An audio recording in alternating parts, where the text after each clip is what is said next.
ನಮಃ ಶ್ರೀ ಗುರುಭ್ಯೋ ನಮಃ. ಶ್ರೀಮದಾನಂದತೀರ್ಥ ಭಗವತ್ಪಾದಾಚಾರ್ಯ ಗುರುಭ್ಯೋ ನಮಃ. ನಿರ್ಮಧ್ಯೋಗ್ರಭವಾರ್ಣವೇ ನಿಜಮನೋಭೂತಂ ದಿಶಾಮೀತಿ ಯಃ ಸಮ್ಯಕ್ ಜ್ಞಾಪಯಿತುಂ ಕರೇಣ ವಿಲಸನ್ಮಂಥಾನಮನ್ಯೇನ ಚ ರಮ್ಯಂ ದಾಮದಧನ್ಮಹೇಶ್ವರಯತಕ್ರಮಶ್ರಿಯೋऽಲಂಕೃತಿಃ कर्मन्दीश्वर भक्तिबन्धनवशः प्रीतोऽस्तु कृष्णः प्रभुः. आपदामपहर्तारं दातारं सर्वसम्पदां लोकाभिरामं श्रीरामं भूयो भूयो नमाम्यहम्. नरसिंहो अखिलाज्ञानमतध्वान्तदिवाकरः जयत्यमेन सज्ञानसुखशक्तिपयं भवन्तिः. प्रथमो हनूमन्नाम द्वितीयो भीम एव च पूर्णप्रज्ञस्तु भगवत्कार्यसाधकः. नमो वस्तात्विका देवाः विष्णुभक्तिपरायणाः मम मार्गे प्रेरयन्तु भवन्तः सर्व एव हि. पूज्याय राघवेन्द्राय सद्गुरुभरताय च भजतां कल्पवृक्षाय नमतां कामधेनवे. तपस्वाध्याय शुश्रूषा कृष्णपूजा रतं मुनिम् विश्वेशमिष्टदं वन्दे परिव्राट् चक्रवर्तिनम्. आपादमौलिपर्यन्तं गुरूणाम् आकृतिर्स्मरेत् तेन विघ्नाः प्रणश्यन्ति सिद्ध्यन्ति च मनोरथाः. श्रीगुरुभ्यो नमः. हरिः ओम्.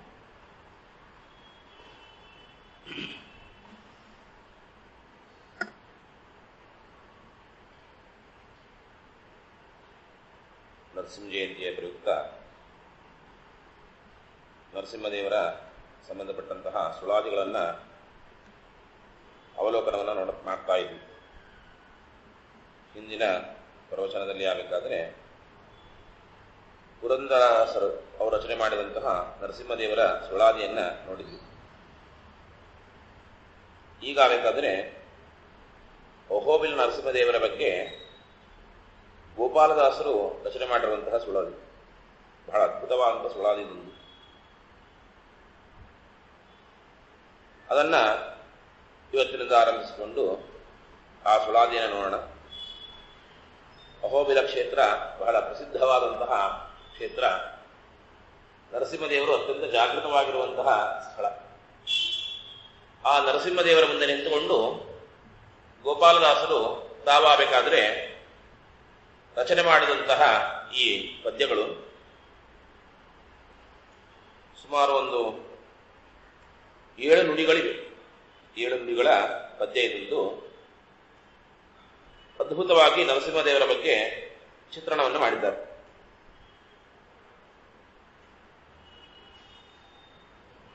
ಪದ್ಯ ಈ ರೀತಿ ಪ್ರಾರಂಭ ಆಗುತ್ತೆ.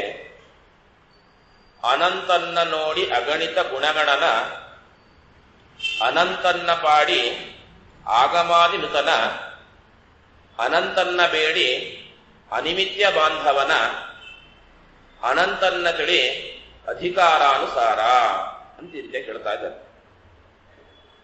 ಒಂದೊಂದು ಪದ್ಯಗಳು ಕೂಡ ಸ್ವಲ್ಪ ದೊಡ್ಡದಾಗಿರುವಂಥದ್ದು. ಹಿಂದೆ ಪುರಂದರದಾಸರ ಏನು ಸುಳಾದಿಗಳು ಸ್ವಲ್ಪ ಗಾತ್ರದಲ್ಲಿ ಚಿಕ್ಕದಾಗಿತ್ತು. ಆದರೆ ಇದು ಆಗಬೇಕಾದ್ರೆ ಗಾತ್ರದಲ್ಲಿಯೂ ಕೂಡ ಅಗಾಧವಾಗಿದೆ, ಅರ್ಥದಲ್ಲಿಯೂ ಕೂಡ ಬಹಳ ಅಗಾಧವಾಗಿರುವಂತಹ ಸುಳಾದಿ. ಅನಂತನ್ನ ನೋಡಿ ಅಗಣಿತ ಗುಣನ ಅಂತಿರಿದ ನರಸಿಂಹದೇವರನ್ನ ಪ್ರಾರಂಭದಲ್ಲಿ ಪ್ರಾರ್ಥನೆ ಮಾಡ್ತಾ ಇದ್ದಾರೆ. ಪರಮಾತ್ಮನನ್ನ ಕಾಣಬೇಕಂತ. ಹೇಗೆ ಕಾಣಬೇಕು ಅಂತಂದ್ರೆ ಅಗಣಿತ ಗುಣನ, ಅಸಂಖ್ಯಾತವಾದಂತಹ ಗುಣವುಳ್ಳವನು ಪರಮಾತ್ಮ ಅಂತ ಈ ರೀತಿಯಾಗಿ ಪರಮಾತ್ಮನನ್ನ ಕಾಣಬೇಕಂತ. ಅದೇನು ಅನಂತನನ್ನ ನೋಡಿ ಅಗಣಿತ ಗುಣನ ಅಂದ್ರೆ ಪರಮಾತ್ಮ ಅಸಂಖ್ಯಾತವಾದಂತಹ ಗುಣವುಳ್ಳವನು ಅಂತ ಈ ರೀತಿ ತಿಳಿಬೇಕು ಅಂತ ಈ ರೀತಿ. ಅಂದ್ರೆ ಗುಣನೇ ಇಲ್ಲದವನು ಪರಮಾತ್ಮ ಅಂತಲೂ ತಿಳ್ಕೊಳ್ಳೋದಲ್ಲ, ಅಥವಾ ನಮ್ಮ ಹಾಗೆ ಅಲ್ಪ ಸ್ವಲ್ಪ ಗುಣ ಇದ್ದಾನೆ ಗುಣವುಳ್ಳವನು ಪರಮಾತ್ಮ ಅಂತಲೂ ತಿಳ್ಕೊಳ್ಳೋದಲ್ಲ. ಹೊರತಾಗಿ ಅಗಣಿತ ಗುಣನ, ಅಸಂಖ್ಯಾತವಾದಂತಹ ಗುಣವುಳ್ಳವನು ಪರಮಾತ್ಮ, ಅಂತಹ ಪರಮಾತ್ಮನನ್ನು ನೋಡ್ಬೇಕಂತ. ಅಲ್ಲ, ಅಸಂಖ್ಯಾತವಾದಂತಹ ಗುಣವುಳ್ಳವನಾದ್ರೆ ಪರಮಾತ್ಮ ಅವನು ನೋಡೋದು ಹೇಗೆ? ಒಂದು ಇಷ್ಟು ಲಿಮಿತ್ತಲ್ಲಿತ್ತು ಅಂತಂದ್ರೆ ನೋಡ್ಲಿಕ್ಕೆ ಸಾಧ್ಯ ಆಗಲ್ಲ. ಅದೇ ನಾವು ಅಸಂಖ್ಯಾಕವಾದಂತಹ ಅಪರಿಮಿತವಾದಂತಹ ಗುಣವುಳ್ಳವನು ಅಂತಂದ್ರೆ ನಮ್ಮ ದೃಷ್ಟಿಗೆ ಅವನು ಪೂರ್ತಿ ಗೋಚರಣೆ ಆಗೋದಿಲ್ವಲ್ಲ ಅಂತಂದ್ರೆ ಅದಕ್ಕೆ ಹಾಗಲ್ಲ. ನೋಡೋದು ಅಂತಂದ್ರೆ ಕೆಲವರೆಲ್ಲ ದಾರ್ಶನಿಕರಿಗೆ ಅರ್ಥ ಮಾಡ್ಬಿಟ್ಟು ಏನಂತಂದ್ರೆ ಅವನ ಸಂಖ್ಯಾಕವಾದ ಗುಣವುಳ್ಳವನಲ್ವಾ, ಆದ್ರೆ ನೋಡ್ಲಿಕ್ಕೆ ಆಗಲ್ಲ ಅವನ್ನ ಅಂತ. ಅವನು ತುಂಬಾ ಇದೆ ಅವನಲ್ಲಿ, ಎಷ್ಟು ಅವನು ನೋಡ್ಲಿಕ್ಕೆ ಆಗಲ್ಲ ಅಷ್ಟು ಇದೆ ಅವನಲ್ಲಿ. ತುಂಬಾ ಇದ್ರೆ ನೋಡ್ಲಿಕ್ಕೆ ಆಗಲ್ಲ ಅಂತ ಅರ್ಥ ಮಾಡಬಾರ್ದು. ಮತ್ತೆ ತುಂಬಾ ಇದೆ ಅಂದ್ರೆ ಪೂರ್ತಿ ನೋಡ್ಲಿಕ್ಕೆ ಆಗಲ್ಲ ಅಂತ ಅರ್ಥ ಮಾಡ್ಬೇಕು ಅಲ್ವಾ. ಈಗ ಪಾಪ ನಿನ್ನೆ ಪಲಾರ ಮಾಡಿಸಿದ್ರು, ತುಂಬಾ ಪಲಾರ ಮಾಡಿಸಿದ್ರಿ ಅಂತಂದ್ಬಿಟ್ಟು ಅಂತ. ತುಂಬಾ ಪಲಾರ ಮಾಡಿಸಿದ್ರಿ ಅಂದ್ರೆ ನನಗ್ ಪೂರ್ತಿ ತಿನ್ಲಿಕ್ಕೆ ಆಗಲ್ಲ ಅಂತ ಅರ್ಥ ಅಷ್ಟೇ, ಹೊರತಾಗಿ ಅದು ಆಗ್ಬೇಕಾದ್ರೆ ಏನು ಆಗೋದೇ ಇಲ್ಲ ಅಂತ ರೀತಿಯಾಗಿ ಅರ್ಥ ಅಲ್ಲ. ಹಾಗೆ ಪರಮಾತ್ಮನಲ್ಲಿ ಆಗ್ಬೇಕಾದ್ರೆ ಅಸಂಖ್ಯಾಕವಾದಂತಹ ಗುಣ ಇದೆ, ಆದ್ರಿಂದಾಗಿ ಅವನು ನೋಡ್ಲಿಕ್ಕಾಗಲ್ಲ ಅಂತಲ್ಲ, ಪೂರ್ಣ ನೋಡ್ಲಿಕ್ಕೆ ಆಗೋದಿಲ್ಲ ಅಂತಲೇ ಇರುತ್ತೆ ಅರ್ಥ. ಉಪನಿಷತ್ತು ಕೂಡ ಅದೇ ಅರ್ಥದಲ್ಲಿ ಹೇಳ್ತಾ ಇರುವಂತಹದ್ದು. ಏನಂತ ಯಥೋವಾಸೋ ನಿವರ್ತಂತೆ ಅಪ್ರಾಪ್ಯ ಮನಸಾ ಸಹ ಅಂತ ರೀತಿಯಾಗಿ ಉಪನಿಷತ್ತು ವೇದ ಆ ಪರಮಾತ್ಮನನ್ನ ಅವನು ವಾಕ್ ಅಗೋಚರ, ಮಾತಿಗೆ ಶಬ್ದಗಳಿಗೆ ನಿಲುಕೋವನಲ್ಲ ಅಂತಂದ್ರೆ ಶಬ್ದಕ್ಕೆ ನಿಲುಕೋದೇ ಇಲ್ಲ ಅನ್ನೋ ಸಂಗಾರೆ ಪದ್ಯಗಳನ್ನ ಏನ್ ರಚನೆ ಮಾಡಿದ್ರು. ಶಬ್ದಕ್ಕೆ ನಿಲುಕೋದಿಲ್ಲ ಅಂತ ಅರ್ಥ ಅಲ್ಲ, ಮತ್ತೆ ಪೂರ್ತಿ ಅವನನ್ನ ಹೇಳಲಿಕ್ಕೆ ಸಾಧ್ಯ ಇಲ್ಲ ಅಂತ ಇರುತ್ತೆ ಅರ್ಥ ಅಷ್ಟೇ. ಆ ರೀತಿಯಾಗಿ ಅರ್ಥವನ್ನ ಮಾಡ್ಬೇಕು. ಆದ್ರಿಂದಾಗಿ ನೋಡಿ ಅಂತಿದ್ದೆ ಸ್ಪಷ್ಟ ಹೇಳ್ತಾ ಇದ್ದಾರೆ. ಕಾಣಬೇಕು ಪರಮಾತ್ಮನನ್ನ. ಪರಮಾತ್ಮನ ಬಗ್ಗೆ ಬರೀ ಕೇಳೋದು ಅಂತ ಮಾತ್ರ ಅಲ್ಲ, ನಾವೀಗ ತುಂಬಾ ಕೇಳ್ತಾ ಇದ್ದೀವಿ. ಆದ್ರೆ ಕೇಳೋದು ಅಂತ ಇರ್ತೇವೆ, ಶುರುವಾಗಿ ಕೇಳೋದ್ರಲ್ಲಿ ನಿಂತು ಬಿಡಬಾರದು. ಮತ್ತೆ ಈ ರೀತಿಯಾಗಿ ವಿಶೇಷವಾದಂತಹ ಸ್ಥಳಗಳಿಗೆ ಹೋದಾಗ, ತೀರ್ಥಕ್ಷೇತ್ರಗಳಿಗೆ ಹೋದಾಗ ಅಲ್ಲಿ ಪರಮಾತ್ಮನನ್ನ ನೋಡ್ಬೇಕು, ಪರಮಾತ್ಮನನ್ನ ಕಾಣಬೇಕು. ಪರಮಾತ್ಮನನ್ನ ಕಾಣೋದು ಅಂದ್ರೆ ನಾವು ತುಂಬಾ ಸಲ ಆಗ್ಬೇಕಾದ್ರೆ ಕ್ಷೇತ್ರಕ್ಕೆ ಹೋಗ್ತೀವಿ. ಕ್ಷೇತ್ರಕ್ಕೆ ಹೋದ್ರೆ ನಾವು ಪರಮಾತ್ಮನನ್ನ ಬಿಟ್ಟು ಬೇರೆ ಎಲ್ಲವೂ ಕೂಡ ನೋಡ್ಕೊಂಡು ಬಂದ್ಬಿಡ್ತೀವಿ. ತುಂಬಾ ಚೆನ್ನಾಗಿತ್ತು ಅಂತ ಅಂತೀವಿ. ಇನ್ನು ಕೆಲವೊಮ್ಮೆ ಆಗ್ಬೇಕಾದ್ರೆ ಇಲ್ಲ ಬಹಳ ಆಯಾಸ ಆಗೋಯ್ತು, ಮೊನ್ನೆ ಅಲ್ಲಿಗೆ ಎಲ್ಲ ಹೋಗಿ ಬಂದ್ವಲ್ಲ, ತುಂಬಾ ಸುಸ್ತಾಗೋಯ್ತು, ತುಂಬಾ ಆಯಾಸ ಆಗೋಯ್ತು ಅಂತ ಈ ರೀತಿಯಾಗಿ. ಹಾಗಾದ್ರೆ ಕ್ಷೇತ್ರಕ್ಕೆ ಹೋದ್ರೆ ಆಯಾಸ ಆಗೋದು ಹೇಗೆ? ಕ್ಷೇತ್ರಕ್ಕೆ ಹೋದ್ರೆ ಸಂತೋಷ ಆಗ್ಬೇಕು. ಆದ್ರೆ ಕ್ಷೇತ್ರಕ್ಕೆ ಹೋಗಿ ಆಯಾಸ ಆಯ್ತು, ಸುಸ್ತಾಯ್ತು ಅಂತಿದ್ದಾಗೆಲ್ಲ ಹೇಳ್ತೀವಲ್ಲ, ಅಂದ್ರೆ ಪರಮಾತ್ಮನ ನೋಡೋಲ್ಲ, ಆದ್ರಿಂದ ಹೀಗೆಲ್ಲ ಆಗತ್ತೆ. ಮತ್ತೆ ನೋಡಿದ್ವಲ್ಲ ನಾವು ಪರಮಾತ್ಮನನ್ನ, ತಿರುಪತಿಗೆ ಹೋದ್ವಿ, ಶ್ರೀನಿವಾಸನ್ ನೋಡಿದ್ವಿ ಅಂದ್ರೆ ಶ್ರೀನಿವಾಸನ್ ನೋಡ್ಲಿಲ್ಲ ನಾವು, ಮತ್ತೆ ಶ್ರೀನಿವಾಸನ ಬಿಂಬವನ್ನ ನೋಡ್ತೀವಿ ನಾವು ಅಷ್ಟೇ, ಆ ಮೂರ್ತಿಯನ್ನ ನೋಡ್ತೀವಿ. ಇದೇ ಶ್ರೀನಿವಾಸ ಅಂತ ಈ ರೀತಿಯಾಗಿ ಅನ್ಕೊಂಡು ನಾವು ಓಹೋ ತುಂಬಾ ಚೆನ್ನಾಗಿದೆ, ತುಂಬಾ ರಶ್ ಇತ್ತು ಹಾಗೆ ಅಂತ ಅನ್ಕೊಂಡು ವಾಪಸ್ ನೋಡ್ತೀವಿ ಅಷ್ಟೇ. ಹಂಗಾಗಿ ಪರಮಾತ್ಮನನ್ನು ನೋಡ್ಬೇಕು, ಪರಮಾತ್ಮನ ಬಿಂಬವನ್ನು ನೋಡೋದಲ್ಲ. ಮತ್ತೆ ಆ ಬಿಂಬದ ಒಳಗೆ ಇರುವಂತಹ ಏನು ಪರಮಾತ್ಮ ಇದ್ದಾನೆ, ಆ ಪರಮಾತ್ಮನನ್ನು ನಾವು ಜ್ಞಾನ ದೃಷ್ಟಿಯಿಂದಾಗಿ ಕಾಣಬೇಕು. ಆ ಜ್ಞಾನ ದೃಷ್ಟಿಯಿಂದಾಗಿ ನಾವೇನು ಕಾಣ್ತಾ ಇರುವಂತಹ ಪರಮಾತ್ಮ ಇದ್ದಾನಲ್ಲ, ಆ ಏನು ಮೂರ್ತಿ ಇದೆಯಲ್ಲ, ಆ ಮೂರ್ತಿ ಆಕಾರದಲ್ಲಿಯೇ ಪರಮಾತ್ಮ ಇದ್ದಾನೆ ಅಂತ ಈ ರೀತಿಯಾಗಿ ಅಲ್ಲಿ ಪರಮಾತ್ಮನನ್ನ ಕಾಣಬೇಕು. ನಾವು ಆ ಮೂರ್ತಿಯ ಆಕಾರದ ಒಳಗೆ ಇರುವಂತಹ ಏನು ನಮ್ಮ ಆಲೋಚನೆಯಿಂದಾಗಿ, ನಾವು ನಮ್ಮ ಏನು ಆ ವಾಸನಾದಿಂದಾಗಿ, ನಮ್ಮ ಆಲೋಚನೆಯಿಂದಾಗಿ, ನಮ್ಮ ಸಂಸ್ಕಾರದಿಂದಾಗಿ ಏನು ಪರಮಾತ್ಮನನ್ನ ಕಾಣ್ತಾ ಇದ್ದೀವಿ, ಈ ಕಾಣುವಂತಹ ಪರಮಾತ್ಮನೇ ಪರಮಾತ್ಮ ಅಲ್ಲ, ಮತ್ತೆ ಅದರ ಒಳಗೆ ಪರಮಾತ್ಮ ಇದ್ದಾನೆ. ಯಾಕೆ ನಮ್ಮ ಸಂಸ್ಕಾರದಿಂದಲೂ ಕೂಡ ನಾವು ಕಾಣೋ ಪರಮಾತ್ಮ ಎಷ್ಟೋ ಸಲ ತುಂಬಾ ದೋಷ ಇರುತ್ತೆ, ಡಿಫೆಕ್ಟ್ ಅದರಲ್ಲೂ ಕೂಡ ಇರುತ್ತೆ ಅಲ್ವಾ. ತುಂಬಾ ಸಲ ಪರಮಾತ್ಮನನ್ನ ಕಾಣ್ತಾ ಇರ್ತೀವಿ, ಕೆಲವೊಮ್ಮೆ ಆಗ್ಬೇಕಾದ್ರೆ ಕೈ ಇಲ್ಲದ ಪರಮಾತ್ಮನನ್ನ ಕಾಣ್ತೀವಿ. ಯಾಕೆ ಪೂರ್ತಿ ಒಂದ್ಸಲ ನೋಡ್ಲಿಕ್ಕೆ ಆಗಲ್ವಲ್ಲ ಪರಮಾತ್ಮನ. ನಮಗೆ ಪರಮಾತ್ಮನನ್ನ ನಾವು ನೋಡ್ಬೇಕು ಅಂತ ಆದಾಗ ಪೂರ್ತಿ ನೋಡ್ಲಿಕ್ಕೆ ಆಗುತ್ತೆ. ಒಂದ್ಸಲಕ್ಕೆ ಗಾಯತ್ರಿ ಮಂತ್ರ ಜಪ ಮಾಡ್ತಾ ಇರ್ತೀವಿ, ಕಣ್ಣು ಮುಚ್ಚಿ ಜಪ ಮಾಡ್ತಾ ಇದ್ದೀವಿ. ಕಣ್ಣು ಮುಚ್ಚಿ ಬಹಳ ಭಕ್ತಿಯಿಂದಾಗಿ ಸ್ವಲ್ಪ ಟೈಮ್ ಜಾಸ್ತಿ ಇತ್ತು ಇವತ್ತು, ಆದ್ರಿಂದ ಗಾಯತ್ರಿ ಮಂತ್ರ ಜಪ ಮಾಡಬೇಕಾದ್ರೆ ಇವತ್ತೊಂದು ಸ್ವಲ್ಪ ಪರಮಾತ್ಮನ ಬಗ್ಗೆ ಧ್ಯಾನವನ್ನು ಮಾಡ್ತಾ ಜಪ ಮಾಡೋಣ ಅಂತ ಅನಿಸ್ಬಿಡುತ್ತೆ. ಅವಾಗ ಪರಮಾತ್ಮನ ಮುಖದ ಧ್ಯಾನ ಬರ್ತಾ ಇರ್ಬೇಕಾದ್ರೆ ಅವನ ಕೈಕಾಲುಗಳ ಧ್ಯಾನ ಬರೋದೇ ಇಲ್ಲ. ಪರಮಾತ್ಮನ ಕೈಯೋ ಕಾಲೋ ಉಗುರೋ ಧ್ಯಾನ ಮಾಡ್ತಾ ಇರ್ಬೇಕಾದ್ರೆ ಅವನ ಮುಖದ ಧ್ಯಾನವೇ ಬರೋದೇ ಇಲ್ಲ. ಹೀಗೆ ನಮ್ದು ಆಗ್ಬೇಕಾದ್ರೆ ಅಪರಿಪೂರ್ಣವಾದಂತಹ ಧ್ಯಾನವೇ ಯಾವಾಗ್ಲೂ ಕೂಡ. ರಾಯರದನ್ನು ಹೇಳ್ತಾರೆ, ರಾಯರು ಆಗ್ಬೇಕಾದ್ರೆ ಭಗವದ್ ಧ್ಯಾನ ಅಂತ ಇರುತ್ತೆ, ಒಂದು ಗ್ರಂಥವನ್ನು ರಚನೆ ಮಾಡಿದ್ದಾರೆ. ಅದ್ರಲ್ಲಿ ರಾಯರು ಹೇಳ್ತಾರೆ ಪ್ರಾರಂಭಾವಸ್ಥೆಯಲ್ಲಿ ಹೀಗೆ ಆಗೋದು ಎಲ್ಲರಿಗೂ ಕೂಡ ಅಂತ. ರಾಯರು ತುಂಬಾ ಸಲ ಯಾವಾಗಲೂ ಕೂಡ ನಮ್ಗೆ ತುಂಬಾ ಹತ್ತಿರದಲ್ಲಿ ಇರ್ತಾರೆ ರಾಯರು ಯಾವಾಗ್ಲೂ ಕೂಡ. ಅವ್ರು ಹೇಳ್ತಾರೆ ಸಾಧಕರಾದವ್ರು ಹೀಗೆ ಮೆಟ್ಲು ಹತ್ತೋದು ಅಂದ್ರೆ ಕ್ರಮ ಹೀಗೆ. ಹಾಗಾದ್ರೆ ನಾವು ಪರಮಾತ್ಮನ ಧ್ಯಾನ ಪೂರ್ತಿ ಸಿಗಲ್ಲ ಅಂತಿರ್ತೆ ಅಂದ್ಕೊಂಡು ಧ್ಯಾನ ಮಾಡೋದು ನಿಲ್ಲಿಸ್ಬಿಡ್ಬೇಡಿ. ಮತ್ತೆ ಇದೇ ಒಂದೊಂದೇ ಹೆಜ್ಜೆ ಮೇಲ್ಮೇಲೆ ಹತ್ತಾ ಹೋಗ್ಬೇಕು. ಅವಾಗ ಇವತ್ತು ಪರಮಾತ್ಮನ ಉಗುರು ಕಾಣಿಸ್ತು ಅಂತಾದ್ರೆ ನಾಳೆ ಪರಮಾತ್ಮನ ಬೆರಳು ಕಾಣಿಸುತ್ತೆ, ನಾಡಿದ್ದು ಪರಮಾತ್ಮನ ಹಸ್ತ ಕಾಣಿಸುತ್ತೆ, ನಾಡಿದ್ದು ಆಗ್ಬೇಕಾದ್ರೆ ಇಡೀ ಪರಮಾತ್ಮನ ಬಾಹು ಕಾಣಿಸುತ್ತೆ, ಆಮೇಲೆ ಆಗ್ಬೇಕಾದ್ರೆ ದೇಹ ಕಾಣಿಸುತ್ತೆ, ಆಮೇಲೆ ಮುಖ ಕಾಣಿಸುತ್ತೆ. ಹಾಗಾದ್ರೆ ಈ ರೀತಿಯಾದಂತಹ ವಿಶ್ವಾಸವನ್ನು ಇಟ್ಕೊಂಡು ಖಂಡ ಪರಮಾತ್ಮನ ಒಂದೊಂದು ಅವಯವಗಳು ಕೂಡ ಅದು ಅತ್ಯಂತ ಪರಿಪೂರ್ಣವಾದಂತಹ ಅವಯವ ಅಂತೀರ್ಥ ನಾವು ಚಿಂತನೆಯನ್ನು ಮಾಡ್ತಾ ನಿರಂತರವಾಗಿ ಆದರ ನೈರಂತರ್ಯದಿಂದಾಗಿ ನಿತ್ಯದಲ್ಲಿಯೂ ಕೂಡ ಧ್ಯಾನವನ್ನು ಮಾಡ್ತಾ ಹೋದ್ವಿ ಅಂತಂದ್ರೆ ಆಗ ಪರಮಾತ್ಮನನ್ನ ನಾವು ಜ್ಞಾನ ದೃಷ್ಟಿಯಿಂದ ನೋಡ್ಬೇಕು. ಇದನ್ನ ಹೇಳ್ತಾ ಇರೋದು ಆ ಪರಮಾತ್ಮನನ್ನು ನೋಡ್ಬೇಕು. ಹಂಗೆ ಅಂದ್ರೆ ಆ ಏನು ಮೂರ್ತಿ ಇರುತ್ತೆ, ಬಿಂಬ ಎದುರಿಗೆ ಕಾಣ್ತಾ ಇರುವಂತಹ ಮೂರ್ತಿ, ಆ ಮೂರ್ತಿಯ ಒಳಗೆ ನಾವು ಪರಮಾತ್ಮನನ್ನ ಚಿಂತನೆ ಮಾಡಬೇಕು. ಏನಂತ ಚಿಂತನೆ ಮಾಡಬೇಕು? ಇದೇ ಆಕಾರದಲ್ಲಿ ಒಳಗೆ ಪರಮಾತ್ಮ ನೆಲೆಸಿದ್ದಾನೆ ಅಂತಿದ್ದೆ. ನಮ್ಮ ಸಂಸ್ಕಾರದಿಂದಾಗಿ ನಾವು ಏನು ಪರಮಾತ್ಮನ ಬಗ್ಗೆ ಕೇಳಿದ್ದೀವಿ, ಏನು ಪರಮಾತ್ಮನ ಬಗ್ಗೆ ಓದಿದ್ದೀವಿ, ಅದನ್ನ ಆ ರೀತಿಯಾದಂತಹ ಸಂಸ್ಕಾರದಿಂದಾಗಿ ನಾವು ಒಂದು ಪರಮಾತ್ಮ ಚಿಂತನೆಯನ್ನ ಮಾಡಬೇಕು. ಚಿಂತನೆ ಮಾಡಿದ್ದೆ ಪರಮಾತ್ಮ ಅಲ್ಲ, ಮತ್ತೆ ಚಿಂತನೆಯನ್ನು ಮಾಡ್ತಾ ಇದ್ದೀವಲ್ಲ ಅದರ ಒಳಗೆ ಪರಮಾತ್ಮ ಇದ್ದಾನೆ ಅಂದ್ರೆ ಮತ್ತು ಚಿಂತನೆ ಮಾಡ್ಬೇಕು. ಯಾಕೆ? ನಮ್ಮ ಚಿಂತನೆ ಅಲ್ಪ ಆದ್ರಿಂದಾಗಿ ನಾವು ಅಲ್ಲಿ ತಿರುಪತಿಗೆ ಹೋಗಿ ಶ್ರೀನಿವಾಸನನ್ನ ಅಷ್ಟೊತ್ತು ನಿಲ್ಲಿಸ್ಲಿಕ್ಕೆ ಬಿಡೋದಿಲ್ಲ ನಮ್ಮನ್ನ. ಎಲ್ಲೋ ಒಂದ್ಸಲ ಅಕಸ್ಮಾತಾಗಿ ಏನೋ ಒಂದು VIP ದರ್ಶನವೋ ಏನೋ ಇತ್ಯಾದಿ ಏನೋ ದರ್ಶನ ಸಿಕ್ತು ಅಂತ ರೀತಿಯಾಗಿ 1-2 ನಿಮಿಷ ದೇವರ ಮುಂದೆ ನಿಲ್ಲಿಸಿದ್ರು ಅಂತ ಆದ್ರೆ ಆಗ ಆ ದೇವರ ಮುಂದೆ ನಿಂತುಕೊಂಡಾಗ್ಲೂ ಕೂಡ ನಾವು ಚಿಂತನೆ ಮಾಡಬೇಕಾದ್ರೆ ಆ ದೇವರ ಬಗ್ಗೆ ಇಷ್ಟು ಚಿಂತನೆ ಬಂದು ಒಳಗೆ ಪರಮಾತ್ಮನನ್ನ ಕಾಣಬೇಕಾದ್ರೂ ಕೂಡ ಅದರಲ್ಲಿಯೂ ಕೂಡ ಮತ್ತೆ ಒಂದೊಂದೇ ಡಿಫೆಕ್ಟ್ಗಳೇ ಇರುತ್ತೆ. ಹಾಗಾದ್ರೆ ಆದ್ರಿಂದಾಗಿ ವೇದವ್ಯಾಸರು ಹೇಳಿದ್ರು, ನ ಪ್ರತೀಕೆ ನಹಿ ಸಹ, ಯಾವತ್ತೂ ಕೂಡ ಪ್ರತೀಕವನ್ನೇ ಪರಮಾತ್ಮ ಅಂತ ಉಪಾಸನೆ ಮಾಡಬೇಡಿ. ಯಾಕೆ? ನಮ್ಮೆಲ್ಲ ಪ್ರತೀಕಗಳು ಕೂಡ ಅದು ಅಪರಿಪೂರ್ಣವಾದಂತಹ ಪ್ರತೀಕಗಳೇ ಇರುತ್ತೆ. ಆದ್ರಿಂದಾಗಿ ಪ್ರತೀಕಕ್ಕಿಂತಲೂ ಕೂಡ ಎತ್ತರದ ಸ್ಥಾನ ಪರಮಾತ್ಮನಿಗೆ. ಆದ್ರಿಂದಾಗಿ ಪ್ರತೀಕದ ಒಳಗೆ ಪರಮಾತ್ಮ ಇದ್ದಾನೆ ಅಂತ ಇದನ್ನ ಚಿಂತನೆ ಮಾಡಬೇಕು ಅಂತ ವೇದವ್ಯಾಸರು ಹೇಳಿಕೊಟ್ಟರು. ಆದ್ರಿಂದ ನಾವು ಪರಮಾತ್ಮನ ಈ ದೃಷ್ಟಿಯಿಂದಾಗಿ ನೋಡ್ಬೇಕು. ಹೀಗೆ ನೋಡಿದ್ವಿ ಅಂತಂದ್ರೆ ಅವಾಗ ಯಾವುದೇ ಕ್ಷೇತ್ರದಲ್ಲಿ ಎಲ್ಲಿ ಇದ್ದುವಂತಹ ಪರಮಾತ್ಮನನ್ನ ಕಂಡ್ರೂ ಕೂಡ ಬಹಳವಾದಂತಹ ಆನಂದ. ಎಷ್ಟು ಆನಂದ ಅಂದ್ರೆ ಅದ್ಭುತ ಅಂತ ಈ ರೀತಿಯಾಗಿ ತುಂಬಾ ಸಲ ಆಗುತ್ತೆ ನೋಡಿ. ನಾವ್ ಯಾವ್ದೋ ದೇವಸ್ಥಾನಕ್ಕೆ ಹೋದ್ರೆ ಅಂತ ಇಟ್ಕೊಳ್ಳಿ, ಯಾವ್ದಾರ ತಿರುಪತಿಗೆ ಹೋಗ್ಬೇಕು ಅಂತಿಲ್ಲ ಅಥವಾ ಬದರಿಗೆ ಹೋಗ್ಬೇಕು ಅಂತಿಲ್ಲ, ನಾವ್ ಯಾವ್ದೋ ಒಂದು ಕ್ಷೇತ್ರಕ್ಕೆ ಹೋಗಿದ್ವಿ ಅಥವಾ ನಮ್ಮ ಮನೆ ಹತ್ತಿರದಲ್ಲಿರುವಂತ ಯಾವ್ದೋ ಒಂದು ದೇವಸ್ಥಾನಕ್ಕೆ ಹೋದ್ವಿ. ಎಷ್ಟೊತ್ತು ದೇವರನ್ನ ನೋಡ್ತೀವಿ ನಾವು?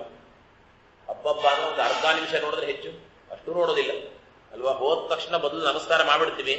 ನಮಸ್ಕಾರ ಆಗ್ತಿದ್ದ ಹಾಗೆ ನೆಕ್ಸ್ಟ್ ನಮ್ಮ ಕಣ್ಣು ಎಲ್ಲಿರುತ್ತೆ ಅಂತಂದ್ರೆ ಯಾರ್ಯಾರೆಲ್ಲ ಬಂದಿದ್ದಾರೆ ಇಲ್ಲಿ ದೇವಸ್ಥಾನಕ್ಕೆ ಅಂತಿದ್ರೆ ಒಂದ್ಸಲ ಎಲ್ಲರೂ ನೋಡ್ತೀವಿ. ನಮ್ಮವ್ರು ಯಾರ ಪರಿಚಯದವರು ಬಂದಿದ್ದಾರೆ, ಏನ್ ಮತ್ತೆ ವಿಶೇಷ ಅಂತಿದ್ರೆ ಅವ್ರು ಮಾತಾಡ್ತೀವಿ, ಹೊರಟ್ಬಿಡ್ತೀವಿ. ಈ ರೀತಿಯಾಗಿ ನಾವು ದೇವಸ್ಥಾನದಲ್ಲಿ ದೇವರನ್ನು ಹುಡುಕುವಂಥದ್ದು. ಹೀಗೆ ದೇವರನ್ನು ಹುಡುಕೋಕ್ಕಿಂತಲೂ ಕೂಡ ಆ ಏನು ಬಿಂಬ ಎದುರಿಗೆ ಇದೆ ಆ ಬಿಂಬದಲ್ಲಿ ಇರುವಂತಹ ಪರಮಾತ್ಮನ ನಮ್ಮ ವಾಸನಾ ಸಂಸ್ಕಾರದಿಂದಾಗಿ ನಾವು ಚಿಂತನೆಯನ್ನ ಮಾಡಿ, ಅನಂತರದಲ್ಲಿ ಆ ಸಂಸ್ಕಾರದ ಒಳಗೆ ನಾವು ಏನು ಚಿಂತನೆ ಮಾಡಿದಂತಹ ಪರಮಾತ್ಮನ ಪ್ರತೀಕ ಇದೆ ಆ ಪ್ರತೀಕದ ಒಳಗೆ ಪರಮಾತ್ಮ ಇದ್ದಾನೆ ಅಂತ ಚಿಂತನೆಯನ್ನ ಮಾಡಿದ್ವಿ ಅಂತ ಆದ್ರೆ ಆಗ ಪರಮಾತ್ಮನ ನೋಡಿದಂತಹ ಒಂದು ಭಾಗ್ಯ. ಆ ರೀತಿಯಾಗಿ ಪರಮಾತ್ಮನ ನೋಡಿದ್ರಿಂದಾಗಿ ಪರಮಾತ್ಮ ನಮ್ಮ ಮೇಲೆ ಒಂದು ಅನುಗ್ರಹವನ್ನ ಮಾಡ್ತಾನೆ. ಯಾಕೆ? ನನ್ನನ್ನ ಕಾಣ್ಲಿಕ್ಕೆ ಇವನು ಈ ದೇವಸ್ಥಾನಕ್ಕೆ ಬಂದಿದ್ದು ಅಂತ ಈ ರೀತಿಯಾಗಿ. ಹಾಗಾದ್ರೆ ಪ್ರತಿ ದಿವಸವೂ ಕೂಡ ನಾವು ಮಾಡುವಂತಹ ಪೂಜೆಯಲ್ಲಿ ನಾವು ಮಾಡುವಂತಹ ಗೌರಿ ಪೂಜೆ ಆಗಿರಬಹುದು, ಅಥವಾ ನಾವು ಮಾಡ್ತಾ ಇರುವಂತಹ ಮನೆಯಲ್ಲಿ ಮಾಡುವಂತಹ ಯಾವುದೋ ಒಂದು ವಿಶೇಷ ಸಂದರ್ಭದಲ್ಲಿ ಮಾಡುವಂತಹ ಪೂಜೆಗಳಾಗಿರಬಹುದು, ಅಥವಾ ಪ್ರತಿ ದಿವಸವೂ ಕೂಡ ಮಾಡುವಂತಹ ದೇವತಾ ಪೂಜೆ ಆಗಿರಬಹುದು, ಯಾವುದೋ ಒಂದು ದೇವಸ್ಥಾನದಲ್ಲಿ ಹೋದಾಗ ಅಲ್ಲಿ ದೇವರನ್ನ ಕಾಣುವುದು ಅಂತಾಗಿರಬಹುದು. ಎಲ್ಲ ಕಡೆ ಕೂಡ ಈ ಚಿಂತನೆಯನ್ನ ಬೆಳೆಸ್ಕೊಳ್ಬೇಕು. ಈ ರೀತಿಯಾಗಿ ಚಿಂತನೆಯನ್ನ ಬೆಳೆಸ್ಕೊಂಡು ನಾವು ಪರಮಾತ್ಮನನ್ನ ಕಂಡು ನಾವು ನಮಸ್ಕಾರವನ್ನ ಮಾಡಿದ್ವಿ ಅಂದ್ರೆ ಆಗ ಅವನ ನಮಸ್ಕಾರ. ಆದ್ರಿಂದ ಅವ್ರು ಹೇಳ್ತಾ ಇರುವಂತದ್ದು ಅಗಣಿತ ಗುಣನ ನೋಡಿ ಅದನ್ನ ನೋಡ್ಬೇಕು. ಪರಮಾತ್ಮನನ್ನ ಹೇಗ್ ನೋಡ್ಬೇಕು ಅಂದ್ರೆ ಈ ಕ್ರಮದಲ್ಲಿ ನೋಡ್ಬೇಕು. ಪರಮಾತ್ಮನ ಯಾರನ್ನ ನೋಡ್ಬೇಕು? ಅನಂತನ್ನ ನೋಡ್ಬೇಕು. ಅನಂತನಾದಂತಹ ಪರಮಾತ್ಮ. ಆ ಅನಂತನಾದಂತಹ ಪರಮಾತ್ಮನನ್ನ ಈ ರೀತಿಯಾಗಿ ನೋಡ್ಬೇಕಂತೆ. ಇಲ್ಲಿ ದಾಸರು ಹೇಳ್ಬೇಕಾದ್ರೆ ಅನಂತ ಅಂತಾನೆ ಈ ರೀತಿ ಹೇಳ್ತಾ ಇದ್ದಾರೆ. ಅಂತ ಇಲ್ಲ ಅವನಿಗೆ, ಕೊನೆ ಇಲ್ಲ ಅವನ ಪರಮಾತ್ಮನಿಗೆ. ಅವನು ಅಗಣಿತವಾದಂತಹ ಗುಣವುಳ್ಳವನು, ಆದ್ರೂ ಕೂಡ ಅವನನ್ನ ನೀವು ನೋಡ್ಬೇಕು ಅಂತ ಈ ರೀತಿಯಾಗಿ ಅವ್ರು ಹೇಳ್ತಾ ಇದ್ದಾರೆ. ನಾವೆಲ್ಲ ಇಲ್ರಿ ಲಕ್ಷ್ಮೀದೇವಿ ಆಕೆಯನ್ನ ಹೇಳಬೇಕಾದ್ರೆ ರಮಾಪಿ ಪದಾಂಗುಲೀಲ ಅಂತ ಈ ರೀತಿಯಾಗಿ ಆ ಜ್ಞಾನಿಗಳು ಹೇಳಬೇಕಾದ್ರೆ ಲಕ್ಷ್ಮೀದೇವಿಯು ಕೂಡ ಪರಮಾತ್ಮನ ಉಗುರಿನಲ್ಲಿ ಕಾಣುವಂತಹ, ಉಗುರಿನ ತುದಿಯಲ್ಲಿ ಕಾಣುವಂತಹ ಗುಣಗಳನ್ನ ಇವತ್ತಿಗೂ ಇನ್ನು ಲೆಕ್ಕ ಮಾಡ್ತಾನೆ ಇದ್ದಾಳೆ, ಮುಗಿಲೇ ಇಲ್ಲ ಅಂತ. ಹಾಗೆ ಅಂತ ಮುಗಿಲಿಲ್ಲ ಅಂತ ಎಷ್ಟು ಲೆಕ್ಕ ಮಾಡೋದು ಮುಗಿಲಿಲ್ಲ ಅಂತಿದ್ರೆ ಪರಮಾತ್ಮನ ಸೇವೆ ಮಾಡೋದು ಬಿಡ್ಲಿಲ್ಲ ಆಕೆ. ಇನ್ನೂ ಕೂಡ ಭಕ್ತಿಯಿಂದಾಗಿ ಪರಮಾತ್ಮನ ಸೇವೆಯನ್ನ ಮಾಡ್ತಾನೇ ಇದ್ದಾಳೆ. ಅಂತಹ ಜ್ಞಾನಿಯಾದಂತಹ ಮುಕ್ತಳಾದಂತಹ ಲಕ್ಷ್ಮಿನೇ ಆ ಸ್ಥಾನದಲ್ಲಿರ್ಬೇಕಾದ್ರೆ ನಮ್ಮಂತವ್ರದೆಲ್ಲ ಪರಿಸ್ಥಿತಿ ಪರಮಾತ್ಮನ ಈ ರೀತಿಯಾಗಿ ನೋಡ್ಬೇಕು. ಅದರಿಂದಾಗಿ ಅನಂತನಾದಂಥವನು ಪರಮಾತ್ಮ. ಅನಂತ ಅಂದ್ರೆ ಕೊನೆ ಇಲ್ಲದವನು ಅಂತಿರುತ್ತೆ. ಕೊನೆ ಇಲ್ಲದವನು ಅಂದ್ರೆ ಪರಮಾತ್ಮನಲ್ಲಿ ಯಾವುದೇ ರೀತಿಯಾದಂತಹ ಕೊನೆಗಳು ಅನ್ನೋದಿಲ್ಲ. ಅವನ ಗುಣಗಳಿಗೂ ಕೊನೆ ಇಲ್ಲ, ಅವನಿಗ ವ್ಯಾಪ್ತಿಗೆ ಕೊನೆ ಇಲ್ಲ, ಅವನ ಕಾಲಕ್ಕೂ ಕೂಡ ಕೊನೆ ಇಲ್ಲ. ನಾವು ಬರೋಕ್ಕಿಂತಲೂ ಕೂಡ ಮೊದಲು ಪರಮಾತ್ಮ ಇದ್ದಾನೆ, ನಾವು ಬಂದು ಹೋದ ಮೇಲೂ ಪರಮಾತ್ಮ ಇರ್ತಾನೆ ಅಂತ ಈ ರೀತಿಯಾಗಿ ನಾವು ಇದ್ದಾಗಲೂ ಕೂಡ ಪರಮಾತ್ಮ ಇರ್ತಾನೆ. ಇದು ತುಂಬಾ ಮುಖ್ಯ ನಮಗೆ. ಅನಂತನಾದಂತಹ ಪರಮಾತ್ಮ ಹಿಂದೆ ಇದ್ದ, ಮುಂದೆ ಬರ್ತಾನೆ, ಇರ್ತಾನೆ, ಅವೆಲ್ಲ ಮುಖ್ಯ ಅಲ್ಲ ನಮಗೆ. ನಾವಿದ್ದಾಗ ಪರಮಾತ್ಮ ಇದ್ದಾನೆ ಅಂತ ಈ ರೀತಿಯಾಗಿ ನಮಗೆ ನಮ್ಮ ಸಮಾನ ಕಾಲದಲ್ಲಿ ಪರಮಾತ್ಮ ಇದ್ದಾನೆ ಅನ್ನುವಂತಹ ಎಚ್ಚರ ಬರಬೇಕು. ಈ ಭಾವ ಬಂತು ಅಂದ್ರೆ, ಈ ಜಾಗೃತಿ ಬಂತು ಅಂದ್ರೆ ಆಗ ಪರಮಾತ್ಮ ಅನುಗ್ರಹ ಆಗುತ್ತೆ.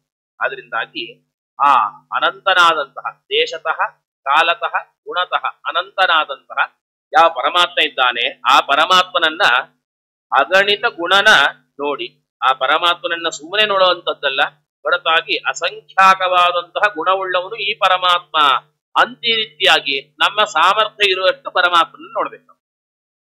ಆಮೇಲೆ ಅನಂತನ್ನ ಪಾಡಿ ಆಗಮಾದಿ ನೂತನ, ಅಲ್ಲಿ ಹೋದಾಗ ದೇವಸ್ಥಾನಕ್ಕೆ ಅಂತ ಹೇಳಿದಾಗ ಹೋದಾಗ ತುಂಬಾ ಸಲ ಆಗ್ಬೇಕಾದ್ರೆ ಏನೋ ಮಾತಾಡ್ತಾ ಇರ್ತೀವಿ. ನಾವು ದೇವರ ಮುಂದೆನೆ ಕೂತಿರ್ತೀವಿ, ದೇವರ ಮುಂದೆ ಕೂತ್ಕೊಂಡು ಬೇರೆ ಏನೇನೋ ಮಾತಾಡ್ತಾ ಇರ್ತೀವಿ. ಏನೇನು ಅಂತಂದ್ರೆ ಸಂಬಂಧ ಇಲ್ಲದೆ ಇರುವಂತಹದ್ದು, ಯಾವುದು ದೇವಸ್ಥಾನದಲ್ಲಿ ಮಾತಾಡ್ಲಿಕ್ಕೆ ಯೋಗ್ಯವೇ ಅಲ್ವೋ ಅಂತಹ ವಿಚಾರಗಳನ್ನ ತುಂಬಾ ಸಲ ಮಾತಾಡ್ತಾ ಇರ್ತೀವಿ. ಯಾಕೆಂದ್ರೆ ದೇವರಿದ್ದಾನೆ ಅನ್ನೋ ಎಚ್ಚರ ನಮಗಿಲ್ಲ. ಅದರಿಂದ ತುಂಬಾ ಸಲ ಆಗತ್ತಲ್ಲ, ಯಾರೋ ಜ್ಞಾನಿಗಳು ಬಂದಿರ್ತಾರೆ, ಯಾರೋ ಸ್ವಾಮಿಗಳು ಬಂದಿರ್ತಾರೆ, ಅವ್ರು ಪ್ರವಚನ ಮಾಡ್ತಾ ಇರ್ತಾರೆ. ಆ ರೀತಿ ಮಾಡ್ತಾ ಇದ್ರೆ ನಾವಾಗಬೇಕಾದ್ರೆ ಹಿಂದೆ ಕೂತ್ಕೊಂಡು ನಮ್ಗೆ ಏನ್ ಬೇಕೋ ಅದು ಮಾತಾಡ್ತಾ ಇರ್ತೀವಿ. ನಾವು ಅದು ಯೋಗ್ಯ ಅಲ್ಲ, ಅದು ಮಾತಾಡ್ಲಿಕ್ಕೆ ಅಲ್ಲಿ ಕೂಡ್ಬೇಕು ಅಂತಾನೆ ಇಲ್ಲ. ಈಗ ಆಡಿಯನ್ಸ್ ಇಲ್ಲ ಅಂತ ನಮ್ಮನ್ನ ಹಿಡ್ಕೊಂಬಂದು ಕೂಡಿಸಿದ್ದಲ್ಲ. ಯಾರೋ ಈಗ ಕೆಲವೊಮ್ಮೆ ರಾಜಕಾರಣಿಗಳೆಲ್ಲ ಮಾತಾಡ್ತಾ ಇರ್ಬೇಕಾರೆ ಅವಾಗ ಹಿಡ್ಕೊಂಬಂದು ಕೂಡಿಸಿರ್ತಾರೆ ಅವ್ರನ್ನೆಲ್ಲರೂ ಕೂಡ. ಬೆಳಗ್ಗೆ ಊಟ, ಸಾಯಂಕಾಲ ತಿಂಡಿ, ಕಾಫಿ, ಅದ್ರ ಜೊತೆಗೆ 100 ರೂಪಾಯಿ 500 ರೂಪಾಯಿ ಎಷ್ಟೋ ಕೊಡ್ತೀವಿ, ಬೆಳಗಿಂದ ಸಾಯಂಕಾಲ ತನಕ ಇದ್ದು ಹೋಗ್ಬೇಕು ಅಂತ ಹೇಳ್ತೀವಿ. ಅಲ್ಲಿ ಹೋಗಿ ಅವ್ರ ಮುಂದೆ ರಾಜಕಾರಣಿಗಳ ಮೇಲೆ ಮಾತಾಡ್ತಿರ್ತಾರೆ, ಇವ್ರ ಕೆಳಗಡೆ ಮೊಬೈಲ್ ನೋಡ್ತಾ ಇರ್ತಾರೆ. ಅದು ಸತ್ಯ. ಯಾಕೆ? ಆಸಕ್ತಿ ಇಲ್ಲ ನಮಗೆ, ನಾವು ಬೇಕು ಅಂತ ಬಂದವರು ಅಲ್ವೇ ಅಲ್ಲ ಅಲ್ಲಿಗೆ. ಆದ್ರಿಂದಾಗಿ ಆ ರೀತಿಯೆಲ್ಲ ಕೂಡ ನಡೆದ್ರೆ ಅದು ಸತ್ಯ ಆಗಬಹುದು. ಆದ್ರೆ ನಾವು ಯಾವುದೊಬ್ಬ ಜ್ಞಾನಿಗಳ ಹತ್ರ ಅಥವಾ ದೇವಸ್ಥಾನಕ್ಕೆ ಬುದ್ಧಿಪೂರ್ವಕವಾಗಿ ಮನಃಪೂರ್ವಕವಾಗಿ ಬಂದಿದ್ದೀವಿ ಅಂತಂದ್ರೆ ಒಂದು ಶ್ಲೋಕ ನಾವಲ್ಲಿ ಕೇಳ್ತೀವಿ. ಕೊನೆಗೆ ಒಂದು ಶ್ಲೋಕ, ನಮ್ಗೆಲ್ಲ ಶ್ಲೋಕ ಬರಲ್ರಿ, ಎಷ್ಟೋ ದೇವಸ್ಥಾನಕ್ಕೆ ಹೋಗ್ತೀವಿ, ಓದಲೆಲ್ಲ ಶ್ಲೋಕ ಕಲಿಬೇಕು ಟೈಮ್ ಇರಲ್ಲ ಅಂದ್ರೆ ಕಡೆ ಪಕ್ಷ ಒಂದು ನಾಮ, ಅಲ್ಲಿ ಯಾವ ದೇವರಿದ್ದಾರೆ ಸ್ವಾಮಿ ನಿನಗೊಂದು ನಮಸ್ಕಾರ, ಇಷ್ಟೊಂದು ನಾಮ ಹೇಳಬೇಕಲ್ಲ.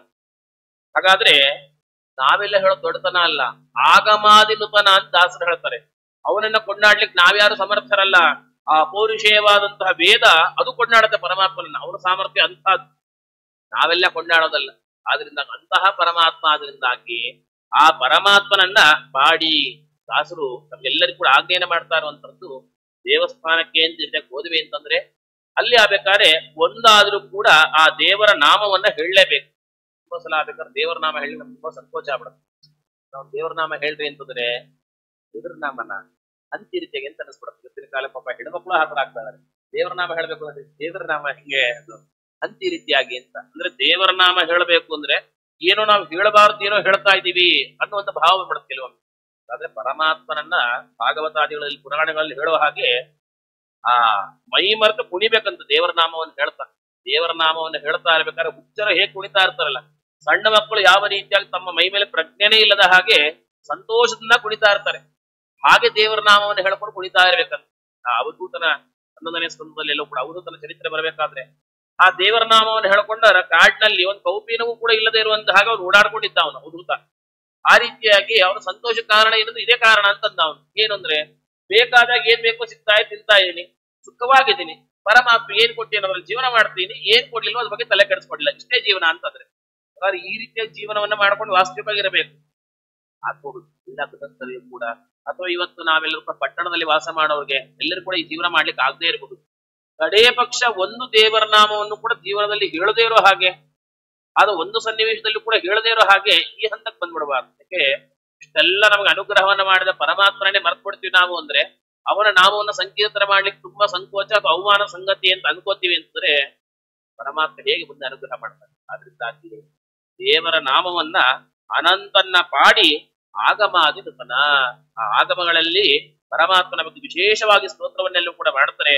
ಅಂತಹ ಆಗಮಗಳೇ ಭಾಗವತದಲ್ಲಿ 10ನೇ ಸ್ಕಂದದಲ್ಲಿ ಬರುತ್ತಲ್ಲ ಶ್ರುತಿಗೀತೆ, ಎಲ್ಲ ಶ್ರುತಿಗಳೆಲ್ಲ ಸೇರ್ಕೊಂಡು ಪರಮಾತ್ಮನ ಸ್ತೋತ್ರ ಮಾಡ್ತವೆ, ಎಲ್ಲವೂ ಕೂಡ ಸೇರ್ಕೊಂಡು. ಆ ರೀತಿಯಾಗಿ ಶ್ರುತಿಗಳು ಹೀಗೆ ಸ್ತೋತ್ರ ಮಾಡ್ತಾ ಇವೆ ಅಂತ ಆ ಸಾಕ್ಷಾತ್ ವೇದವ್ಯಾಸರೇ ಅವುಗಳನ್ನು ಸಂಗ್ರಹ ಮಾಡಿಕೊಟ್ಟಿದ್ದಾರೆ ನಮ್ಗೆ ಇನ್ನೇನು. ಹಾಗಾಗಿ ಪರಮಾತ್ಮನ ಸ್ತೋತ್ರವನ್ನ ನಾವು ಮಾಡ್ಬೇಕು.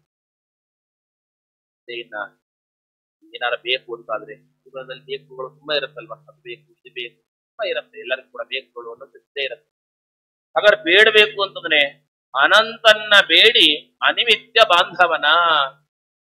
ಬೇಡಬೇಕು ಅಂದ್ರೆ ಬೇಡುವೆನು ಎನ್ನ ಒಡೆಯನ. ಕೇಳೋದು ಅಂತ ಆದ್ರೆ ಅದು ಪರಮಾತ್ಮರನ್ನೇ ಕೇಳಬೇಕಂತೆ. ಯಾಕೆ ಯಾಕೆ ಅಂದ್ರೆ ಅವನಾಗಬೇಕಾದ್ರೆ ಅನಿಮಿತ್ತ ಬಾಂಧವ ಆದ್ರಿಂದಾಗಿ ನಾವು ಕೇಳಬಹುದು ಅಂದ್ರೆ ಯಾರನ್ನ ಕೇಳಬಹುದು, ಮೊದಲನೇದು ಉಳ್ಳವರನ್ನ ಕೇಳಬೇಕು. ಯಾರ ನಮಗೆ ಹತ್ರದವರ ಅವ್ರನ್ನ ಕೇಳಬೇಕು. ನಮ್ಗೇನೋ ದುಡ್ಡು ಬೇಕಾಗಿದೆ, ಈಗ ರಾತ್ರಿ ನಾವೀಗ ಮುಂಬೈಗೆ ಹೊರಟು ಅಂಬಾನಿ ಮನೆ ಬಾಗಲ್ ತಟ್ಟಿ ಸ್ವಲ್ಪ ದುಡ್ಡು ಬೇಕಾಗಿದೆ ಕೊಡಪ್ಪ ಕೊಡ್ತಾನೆ, ಕೊಡೋದಿಲ್ಲ. ಬೇಕಾದ್ರೆ ದುಡ್ಡಿರ್ಬೋದು, ಕೊಡೋದಿಲ್ಲ ಅನ್ಬಿಡ್ತಾನೆ. ಯಾಕೆ? ಏನು ಬಂಧುತ್ವವೇ ಇಲ್ಲ, ನಮಗೂ ಅವ್ರಿಗೂ ಪರಿಚಯ ಇಲ್ಲ, ಏನೂ ಇಲ್ಲ. ಪರಿಚಯ ಇಲ್ಲರೂ ಹೋಗಿ ಕೇಳಿ ಕೊಡುವಂತದ್ದು ಹೆಂಗ್ ಕೊಡ್ತಾವ?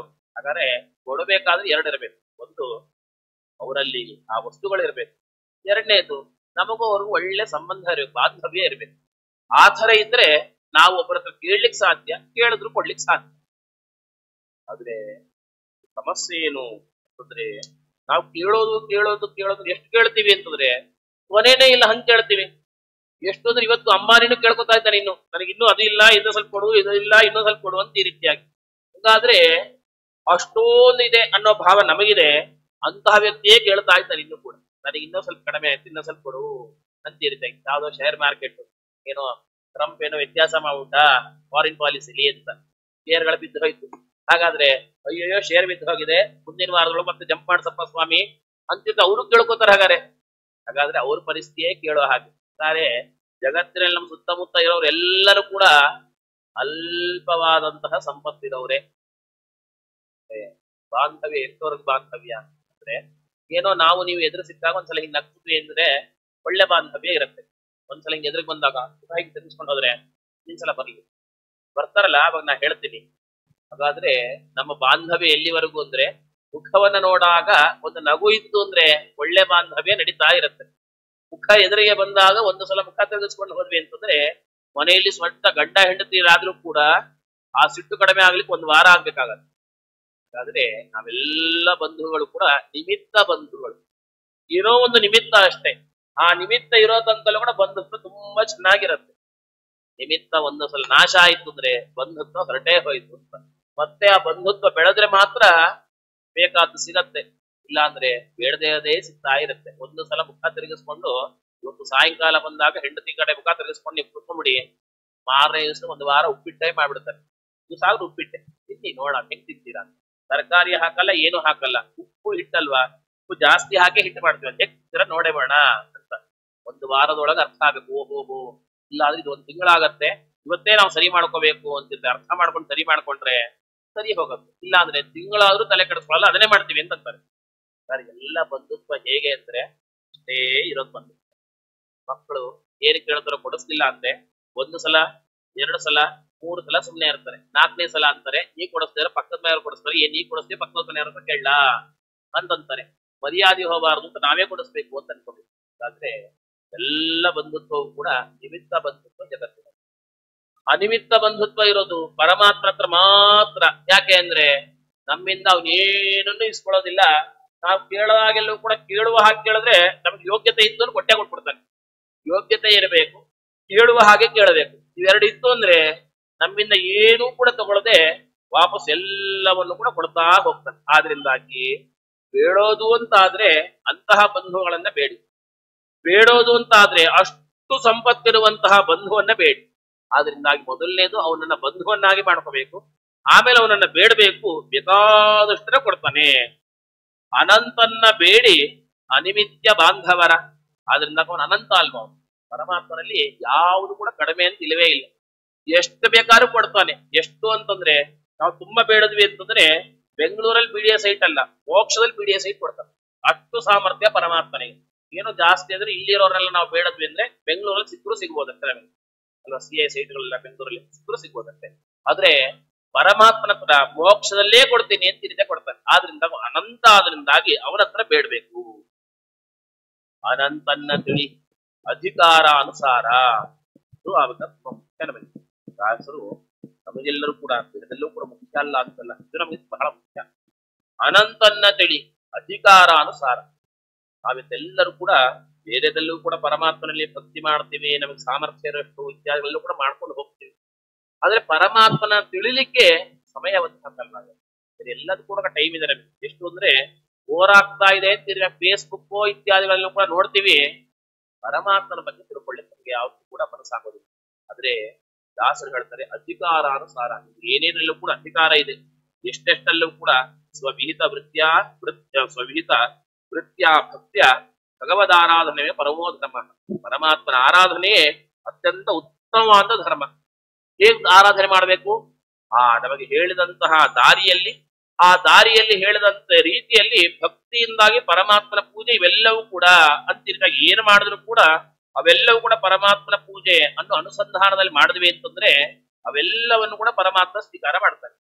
ಆದ್ರಿಂದಾಗಿ ಅಧಿಕಾರಾನುಸಾರ ನಮಗೇನು ಅಧಿಕಾರ ಇರುತ್ತೆ ಆ ಅಧಿಕಾರಕ್ಕೆ ಅನುಗುಣವಾಗುವ ಹಾಗೆ, ಆ ಅಧಿಕಾರದಿಂದಾಗಿ ಮೀರದೆ ಆ ಅಧಿಕಾರದಲ್ಲಿಯೇ ಲೋಪ ಆಗದೇ ಇರೋ ಹಾಗೆ ನಾವೆಲ್ಲರೂ ಕೂಡ ಪರಮಾತ್ಮನನ್ನ ಅವಶ್ಯವಾಗಿ ತಿಳಿಯಲೇಬೇಕು. ದಾಸರು ಹೇಳ್ತಾರೆ ಮನುಷ್ಯನ ಜನ್ಮ ಸುಲಭವಾಗಿ ಬರೋದಿಲ್ಲ ಅಂತ. ಇಷ್ಟು ಕಷ್ಟಪಟ್ಟು ನಾವು ಎಷ್ಟು ಯೋನಿಗಳಲ್ಲಿ ಎಷ್ಟೆಷ್ಟೆಲ್ಲ ಜೀವ ಆ ಯಾವ್ಯಾವ ದೇಹಗಳೆಲ್ಲ ಕೂಡ ಪ್ರವೇಶವನ್ನ ಮಾಡಿ ಇದೆಲ್ಲ ಆಗಿ ಇವತ್ತು ಒಂದು ಮನುಷ್ಯ ಅಂತಿದ್ರೆ ಆಗಿದ್ದೀವಿ. ಗಂಡೋ ಹೆಣ್ಣು, ಬ್ರಾಹ್ಮಣನೋ ಶೂದ್ರನು, ಏನೋ ಒಂದು ಒಟ್ಟೊಂದು ಮನುಷ್ಯ ಅಂತಿದ್ರೆ ಆಗಿದೆ. ಮನುಷ್ಯ ಅಂತ ಆದ್ಮೇಲೆ ಒಂದಷ್ಟು ಜ್ಞಾನವನ್ನ ಸಂಪಾದನೆ ಮಾಡ್ಕೊಳ್ಳಿಕ್ಕೆ ಅಧಿಕಾರ. ಹಾಗಾದ್ರೆ ಒಂದಷ್ಟು ನಾಮ ಸಂಕೀರ್ತನೆಯನ್ನ ಮಾಡ್ಲಿಕ್ಕೆ ಅಧಿಕಾರ. ಹಾಗಾದ್ರೆ ಈ ಅಧಿಕಾರವನ್ನ ಬಿಟ್ಟು ನಾವು ಮತ್ತೆ ಪುನಃ ಯಾವುದೋ ನೀಚ ಯೋನಿ ಮತ್ತೆ ಹುಟ್ಟಬೇಕು. ಯಾವುದೋ ಕಾಡಿನಲ್ಲೋ ಅಥವಾ ಯಾವುದೋ ಗಿಡವಾಗೋ ಮರ ಆಗೋ ಅಥವಾ ಯಾವುದೋ ಕ್ರಿಮಿಯ ಕೀಟ ಆಗೋ ಏನೋ ಹುಟ್ಟಬೇಕಾಗುತ್ತೆ. ಹಾಗಾದ್ರೆ ನಮಗೆ ಇರುವಂತಹ ಅವಕಾಶವನ್ನು ನಾವು ಪರಿತ್ಯಾಗ ಮಾಡಿಕೊಂಡು ಇದರಿಂದ ವಂಚನೆಯನ್ನು ಮಾಡ್ಕೊಂಡ್ವಿ ಅಂದ್ರೆ ಮತ್ತೆ ಪುನಃ ಯಾವಾಗ ಮನುಷ್ಯನ ಜನ್ಮ ಬರುತ್ತೋ ಗೊತ್ತಿಲ್ಲ. ಬಂದರೂ ಕೂಡ ಅವತ್ತು ಈ ರೀತಿಯ ಮಾತು ಸಂಘಗಳು ನಮ್ಮ ಜೊತೆಗೆ ಇರುತ್ತೋ ಇಲ್ಲೋ ಗೊತ್ತಿಲ್ಲ. ಅವತ್ತು ಜ್ಞಾನ ಪ್ರಸಾರ ಆಗ್ತಾ ಇರುತ್ತೋ ಇಲ್ಲೋ ಗೊತ್ತಿಲ್ಲ. ಯಾಕೆ ಇಂದ ಮುಂದೆ ಹೋಗ್ತಾ ಕಲಿಯುಗ ಇನ್ನು ನೀಚವಾಗ್ತಾ ಹೋಗುತ್ತೆ. ಹಾಗಾಗಿ ಇವತ್ತು ನಾವು ಮಾಡುವಂತಹ ಸಾಧನೆ ಇದೆಯಲ್ವಾ ಅದು ಉತ್ತುಂಗಕ್ಕೆ ಕಾರಣ ಆಗುತ್ತೆ. ಆಗಬೇಕಾದ್ರೆ ಗುರುಗಳ ಆರಾಧನೆ ಮಾಡುತ್ತೆ. ವಿದ್ಯಾಮಾನ ತೀರ್ಥ ಆರಾಧನೆ, ಅವರ ಗುರುಗಳ ಬಗ್ಗೆ ಒಂದು ಮಾತು ಹೇಳಬೇಕು. ಸತ್ಯಧ್ಯಾನರಾಗಬೇಕಾದ್ರೆ ಯಾವಾಗ್ಲೂ ಅಂದ್ರೆ ಅವ್ರು ಸಿಕ್ಕ ಸಮಯದಲ್ಲಿ ಎಲ್ಲಾ ಕಡೆಯೂ ಕೂಡ ಏನೋ ಬಾಯಲ್ಲಿ ಹೇಳ್ತಾ ಇರ್ತಿದ್ರು.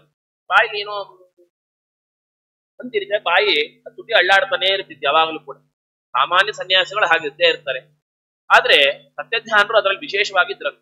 ಬೆಳಗ್ಗೆ ಯಾವಾಗ ಅವ್ರು ಎಚ್ಚರದ ಅವಸ್ಥೆ ಬಂದ್ರು ಅಂತ ಆದ್ರೆ ಬೆಳಗ್ಗೆ ಅದು ಸ್ನಾನ ಆಗಿಲ್ದೇ ಇರಲಿ, ರಾತ್ರಿ ಫಲಾರ ಆಗಿಲ್ದೇ ಇರಲಿ, ಶುದ್ಧರಾಗಿರಲಿ ಅಂದ್ರೆ ಮಡಿಯಲ್ಲಿ ದೇವತಾ ಪೂಜೆ ಕೂತಿರ್ಲಿ, ಶುದ್ಧರಾಗಿಲ್ದೇ ಇರ್ಲಿ, ಯಾವುದೇ ಅವಸ್ಥೆ ಆದ್ರೂ ಕೂಡ ತುಟಿ ಅಳ್ಳಾಡ್ತಾನೆ ಇರ್ತಿತ್ತಂತೆ. ಅವಾಗ ಶಿಷ್ಯರು ಕೇಳಿದ್ರಂತೆ, ಅಲ್ಲ ಸ್ವಾಮಿ ಯಾವಾಗ ಏನು ಜಪ ಮಾಡ್ತಾ ಇರ್ತಾರಲ್ಲ ಏನದು ಅಂತಿರುತ್ತೆ. ಅದಕ್ಕೆ ಅವರಂದ್ರಂತೆ, ಇಲ್ಲ ಇವು ರಾಮ ಮಂತ್ರ ಜಪ ಮಾಡ್ತಾ ಇರ್ತಾರೆ. ರಾಮ ರಾಮ ರಾಮ ರಾಮ ರಾಮ ರಾಮ ರಾಮ ಜೊತೆಗೆ ಶ್ರೀರಾಮ ಶ್ರೀರಾಮ ಶ್ರೀರಾಮ ಶ್ರೀರಾಮ ಜಪ ಮಾಡ್ತಾ ಇರ್ತೀವಿ.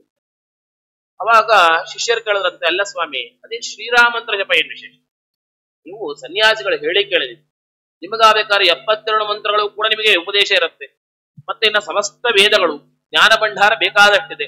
ಹಾಗಾಗಿ ನೀವು ಜಪ ಮಾಡೋದು ಅಂತ ಆದ್ರೆ ವೈದಿಕ ಮಂತ್ರಗಳ ಜಪವನ್ನೇ ಮಾಡ್ಬೋದು, ವೇದ ಮಂತ್ರಗಳನ್ನೇ ಹೇಳ್ತಾ ಹೋಗ್ಬೋದು. ಅದನ್ನೆಲ್ಲವನ್ನು ಬಿಟ್ಟು ಏನ್ ರಾಮಮಂತ್ರ ಜಪವನ್ನು ಮಾಡ್ತಿರ್ತಾರಲ್ಲ ಏನ್ ವಿಶೇಷ ಅಂತಿದ್ರೆ ಕೇಳಿದಾಗ ಅವಾಗ ಅವರಂದ್ರಂತೆ, ಇಲ್ಲ ಹಾಗಲ್ಲ, ಎಲ್ಲ ಮಂತ್ರವನ್ನು ಕೂಡ ಎಲ್ಲಾ ಸಮಯದಲ್ಲಿ ಕೂಡ ಜಪ ಮಾಡೋದು ಅಂತಲ್ಲ. ಅದಕ್ಕೆ ಅಂತ ಒಂದೊಂದು ಕಾಲ ಇದೆ. ಆ ಜಪವನ್ನ ಮಾಡ್ಬೇಕಾದ್ರೆ ನಾವು ಈ ರೀತಿಯಂತ ಅವಸ್ಥೆಯಲ್ಲಿರ್ಬೇಕು ಅಂತಿರುತ್ತೆ. ನಿಯಮ ಎಲ್ಲವೂ ಕೂಡ ಇದೆ. ನಾವು ಶುದ್ಧರಾಗಿ ಇರಬೇಕು, ಮಡಿಯಲ್ಲೇ ಇರಬೇಕು. ಅವಾಗ ಜಪ ಮಾಡಿದ್ರೆ ಅದು ಶ್ರೇಯಸ್ಕರ. ನಾನು ಆಗ್ಬೇಕಾದ್ರೆ ಏನೋ ಸ್ವಲ್ಪ ಟೈಮ್ ಸಿಕ್ಬಿಡ್ತು, ಟ್ರೈನ್ ಹೋಗಿದ್ವಿ, ನಾವು ಫ್ಲೈಟ್ ಹೋಗಿದ್ವಿ. ಇವತ್ತೆಲ್ಲ ಫ್ಲೈಟ್ ಜಾಸ್ತಿ ಅಲ್ಲ, ಕಾಶ್ಮೀರ ಬಿಟ್ಟು ಬೇರೆ ಎಲ್ಲಾ ಕಡೆ ಕೂಡ ಫ್ಲೈಟ್ ಅಲ್ಲಿ ಓಡಾಡ್ತಾರೆ ಭಾರತದಲ್ಲಿ. ಹಾಗಾದ್ರೆ ಫ್ಲೈಟ್ ಅಲ್ಲಿ ಓಡಾಡ್ತಾ ಇದೀವಿ, ಏನೋ ಒಂದು ನಿಮಿತ್ತದಿಂದ ಫ್ಲೈಟ್ ಡಿಲೇ ಆಗೋಯ್ತು. ಹಾಗಾದ್ರೆ ನಮಗೆ ಅನ್ಸುತ್ತೆ ಅಕಸ್ಮಾತ್ ಅನಿಸ್ಬಿಡತ್ತಾಗ, ಓಹೋ ಇನ್ನೊಂದ್ ಸ್ವಲ್ಪ ಟೈಮ್ ಸಿಕ್ಕಿದೆ, ಹೇಗಿದ್ರು ಫ್ಲೈಟ್ ಡಿಲೇ ಆಗಿದೆ, ಅದರಿಂದಾಗಿ ಈಗಲೇ ಕುತ್ಕೊಂಡು ಒಂದ್ ಸ್ವಲ್ಪ ಪಾರಾಯಣ ಮಾಡೋಣ ಅಂತ ಅನಿಸ್ಬಿಡುತ್ತೆ. ತುಂಬಾ ಸಲ ನಾವು ಯಾವ ಸಮಯದಲ್ಲಿ ಏನ್ ಮಾಡಬಾರ್ದು ಆ ಸಮಯದಲ್ಲಿ ಅದ್ ಮಾಡೋಣ ಅಂತಾನೆ ಅನ್ಸುತ್ತೆ ಯಾವಾಗ್ಲೂ. ಹಾಗಾದ್ರೆ ನಾವಾಗಬೇಕಾದ್ರೆ ಉತ್ಸಾಹದಲ್ಲಿ ಕುತ್ಕೊಂಡು ಸಹಸ್ರ ಶೀರ್ಷ ಐತಿ ಷೋಡಶರ್ಥ ಸೂಕ್ತಸ್ಯ ಶುರು ಮಾಡ್ಬಿಡ್ತೀವಿ. ಅವತ್ತು ಆಗ್ಬೇಕಾದ್ರೆ ನಾವು ಯಾವ ಅವಸ್ಥೆ ಇರ್ತೀವಿ ಗೊತ್ತಿಲ್ಲ. ಪ್ಯಾಂಟ್ ಹಾಕಿರ್ತೀವೋ, ಶೂಸ್ ಹಾಕಿರ್ತೀವೋ, ಶರ್ಟ್ ಹಾಕಿರ್ತೀವೋ, ಅಥವಾ ಈ ಹೇಳುವ ಅವಸ್ಥೆಯಲ್ಲಿರ್ತೀವೋ ಹೇಳಬಾರ್ದ ಅವಸ್ಥೆಯಲ್ಲಿರ್ತೀವೋ ದೇವರಿಗೆ ಗೊತ್ತು. ಹಾಗಾದ್ರೆ ಈ ಅವಸ್ಥೆಯಲ್ಲಿ ಕುತ್ಕೊಂಡು ಪುರುಷ ಸೂಕ್ತ ಪಾರಾಯಣ ಮಾಡೋಣ, ಶ್ರೀ ಸೂಕ್ತ ಪಾರಾಯಣ ಮಾಡೋಣ ಅನ್ನೋ ಉತ್ಸಾಹ ಎಲ್ಲ ಕೂಡ ಆ ಸಮಯದಲ್ಲಿ ಬಂದ್ಬಿಡುತ್ತೆ ತುಂಬಾ ಸಲ. ಅಂದ್ರೆ ಆ ಜ್ಞಾನಿಗಳು ಹೇಳ್ತಾ ಇದ್ರಂತೆ, ಯಾವಾಗಂದ್ರೆ ಅವಾಗ ಯಾವ ಮಂತ್ರ ಅಂದ್ರೆ ಆ ಜಪ ಮಾಡಬಾರ್ದು. ಅದೆಲ್ಲವೂ ಕೂಡ ಅದಕ್ಕೆ ಆದ ಕಾಲ, ಅದಕ್ಕೆ ಆದ ರೀತಿ ಎಲ್ಲವೂ ಕೂಡ ಇದೆ ಅದಕ್ಕೆ. ಆದ್ರಿಂದ ಹಾಗೆ ಜಪ ಮಾಡಬಾರ್ದು. ರಾಮಮಂತ್ರ ಮಾತ್ರ ಬೇಕಾದ ಸಮಯದಲ್ಲಿ ಬೇಕಾದ ರೀತಿಯಲ್ಲಿ ಜಪ ಮಾಡಬಹುದು. ಯಾಕೆ? ನಾಮಮಂತ್ರ ಅದು. ನಾನು ಓಂಕಾರವನ್ನು ಹಾಕೋಲ್ಲ, ಅದಕ್ಕೆ ಏನೂ ಹಾಕೋಲ್ಲ. ಅದಕ್ಕೆ ಶ್ರೀರಾಮ ಶ್ರೀರಾಮ ಶ್ರೀರಾಮ ಶ್ರೀರಾಮ ಶ್ರೀರಾಮ ಅಷ್ಟೇ. ಶ್ರೀಕಾರವನ್ನ ಹೇಳಲಿಕ್ಕೆ ಸಮಸ್ತರು ಅಧಿಕಾರಿಗಳು. ಓಂಕಾರವನ್ನ ಹೇಳಲಿಕ್ಕೆ ಇಂತಹ ಅವಸ್ಥೆ ಇರಬೇಕು, ಇಂಥ ವ್ಯಕ್ತಿಗಳು ಹೇಳಬೇಕು ಅಂತ. ಶ್ರೀಕಾರವನ್ನ ಹೇಳಲಿಕ್ಕೆ ಎಲ್ಲರೂ ಅಧಿಕಾರಿಗಳೇ. ಆದ್ರಿಂದಾಗಿ ನಾನು ಶ್ರೀರಾಮ ಶ್ರೀರಾಮ ಅಂತ ಜಪ ಮಾಡ್ತಾ ಇರ್ತೀನಿ. ಹೌದು, ನಾನು ಶುದ್ಧನಾಗಿರ್ಬೇಕು ಅಂತಿಲ್ಲ, ಅಶುದ್ಧನಾಗ್ಬೇಕು ಅಂತಿಲ್ಲ. ಆ ರಾಮಮಂತ್ರ ಜಪವನ್ನ ಮಾಡ್ತಾ ಇರೋದ್ರಿಂದಲೇ ನಾವು ಶುದ್ಧರಾಗ್ತಾ ಇರ್ತೀವಿ ನಾವು. ಮತ್ತಿನ್ನ ಅಷ್ಟೇ ಅಲ್ಲ, ರಾಮಮಂತ್ರಕ್ಕಾಗ ವಿಶೇಷವಾದಂತಹ ಫಲ ಇದೆ ಅದಕ್ಕೆ. ಯಾಕೆ? 1000 ವಿಷ್ಣು ಸಹಸ್ರನಾಮ ಹೇಳಿದ್ರೆ ಏನ್ ಪುಣ್ಯ ಸಿಗತ್ತೆ? ಶ್ರೀರಾಮ ಅಂತ ಇರ್ತಾರೆ, ಭಕ್ತಿಯಿಂದ ಹೇಳಿದ್ರೆ ಪುಣ್ಯ ಸಿಗತ್ತೆ. ಆದ್ರಿಂದಾಗಿ ರಾಮಮಂತ್ರ ಜಪ ಮಾಡ್ತಾ ಇರ್ತೀನಿ ನಾನು ಯಾವಾಗ್ಲೂ ಕೂಡ. ಅದಕ್ಕಾಗಿ ಶಿಷ್ಯರಿಗೆ ಅವ್ರು ಹೇಳ್ಕೊಟ್ರು. ಅದರಿಂದಾಗಿ ಒಂದೊಂದನ್ನು ಕೂಡ ಮಾಡ್ಲಿಕ್ಕೆ ಅದೇ ಅಂತ ಅಧಿಕಾರ ಇದೆ. ಹಾಗಾಗಿ ಈ ಪರಮಾತ್ಮನನ್ನು ಕೂಡ ಹಿಡಿಯೋದಕ್ಕೆ ನಮಗೂ ಒಂದು ಅಧಿಕಾರ ಇದೆ. ಎಷ್ಟೆಷ್ಟು ಅಧಿಕಾರದಲ್ಲಿ ಅವರವರಿಗೆ ಇದೆ, ಅವರವರಿಗೆ ಎಷ್ಟೆಷ್ಟೆಲ್ಲೂ ಕೂಡ ಅರ್ಥ ಮಾಡ್ಕೊಳ್ಳಿಕ್ಕೆ ಸಾಮರ್ಥ್ಯ ಇದೆ, ಅಷ್ಟಷ್ಟು ಪರಮಾತ್ಮನ ಬಗ್ಗೆ ತಿಳಿಬೇಕು. ಸಲ ಅನಿಸ್ಬಿಡುತ್ತೆ ಅಧಿಕಾರ ಇದ್ದಷ್ಟು ಅಂದ್ರೆ ನಮ್ಗೆ ಎಷ್ಟು ಅಧಿಕಾರ ಇದೆಯೋ ಗೊತ್ತೇ ಇಲ್ಲ, ಹಾಗಾಗಿ ತಿಳ್ಕೊಳ್ಳೋದೇ ಬೇಡ. ಗೊತ್ತಿಲ್ವಲ್ಲ ಅಧಿಕಾರದ ಬಗ್ಗೆ ಗೊತ್ತಿಲ್ಲ ಅಂತ ತಿಳ್ಕೊಳ್ಳೋದೇ ಬೇಡ ಅಂತ ಅನಿಸ್ಬಿಡುತ್ತೆ. ಅಕಸ್ಮಾತ್ ಹೆಚ್ಚು ತಿಳ್ಕೊಂಡ್ಬಿಟ್ರೆ ಯಾಕೆ ಸುಮ್ಮನೆ ಬೇಕು ಅಂತ. ನಾವ್ ಎಷ್ಟೇ ತಿಳ್ಕೊಂಡ್ರು ಕೂಡ ನಮ್ಮ ವ್ಯಾಪ್ತಿಯನ್ನು ಮೀರಲ್ಲ, ಅದು ತೀರ್ಮಾನ ಬಂತು. ಆದ್ರಿಂದಾಗಿ ನಮ್ಮ ಸಾಮರ್ಥ್ಯ ಇವತ್ತು ನಾವು ಕಷ್ಟಪಟ್ಟು ಇವತ್ತಿಂದ ಅಧ್ಯಯನ ಮಾಡ್ಲಿಕ್ಕೆ ಪ್ರಾರಂಭ ಮಾಡಿದ್ರೆ ಇನ್ನೊಂದು 3-4 ಜನ್ಮ ಆದ್ರೆ ನಾವ್ ಎಷ್ಟು ತಿಳ್ಕೋಬೇಕು ಅಷ್ಟು ನಮ್ಮ ಅಧಿಕಾರ ಇಷ್ಟಿರೋದು ಭಕ್ತಿ ಇದ್ದಾಗ ಅಧ್ಯಯನ ಮಾಡಿದ್ರೆ. ಆದ್ರಿಂದಾಗಿ ಅಧಿಕಾರಕ್ಕೆ ಅನುಸಾರವಾಗಿ ಪರಮಾತ್ಮನ ಬಗ್ಗೆ ತಿಳಿಯಲೇಬೇಕು. ಯಾಕೆಂದ್ರೆ ಪರಮಾತ್ಮ ತಿಳಿಯದ ಹೊರತು ನಮ್ಗೆ ಯಾರು ಕೂಡ ಈ ಬಂಧನದಿಂದಾಗಿ ಮೋಕ್ಷ ಇಲ್ಲ. ಆದ್ರಿಂದಾಗಿ ಪರಮಾತ್ಮ ತಿಳ್ಕೊಳ್ಳೋದೇ ಇದೊಂದೇ ಮಾರ್ಗ. ಆದ್ರಿಂದಾಗಿ ಅನಂತನ್ನ ತಿಳಿ ಅಧಿಕಾರಾನುಸಾರ.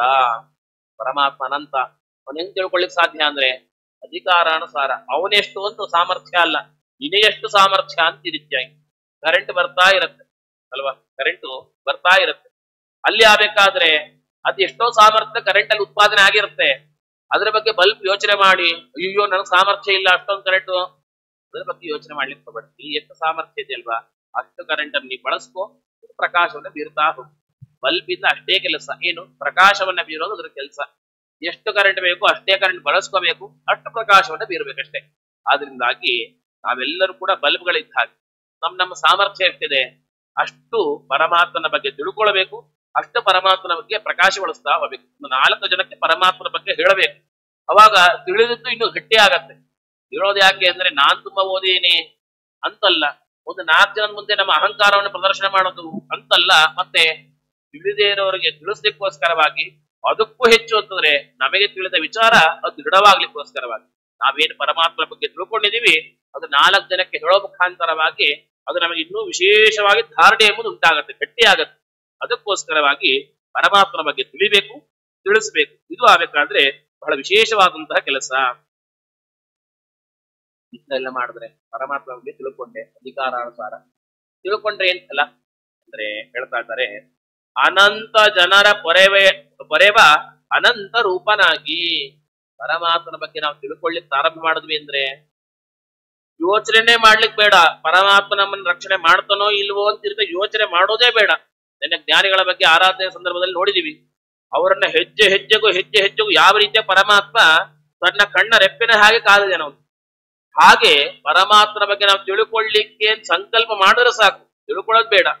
ತಿಳ್ಕೋತೀವಿ ಅಂತ ಸಂಕಲ್ಪ ಮಾಡೋದು ಸಾಕು, ಪರಮಾತ್ಮ ರಕ್ಷಣೆ ಮಾಡ್ತಾನೆ. ತಿಳ್ಕೊಂಡೇ ಇಲ್ಲ ರಕ್ಷಣೆ ಮಾಡ್ತಾ ಇದ್ದಾನೆ. ತಿಳಿದೇ ಇರ್ಬೇಕಾದ್ರೆ ರಕ್ಷಣೆ ಮಾಡ್ತಾನೆ ಅಂದ್ರೆ ತಿಳ್ಕೊಳ್ಳಿಕ್ಕೆ ಸಂಕಲ್ಪ ಮಾಡಿದ್ರೆ, ತಿಳ್ಲಿಕ್ಕೆ ಪ್ರಾರಂಭ ಮಾಡಿದ್ರೆ ರಕ್ಷಣೆ ಮಾಡದೇ ಇರ್ತಾನೆ.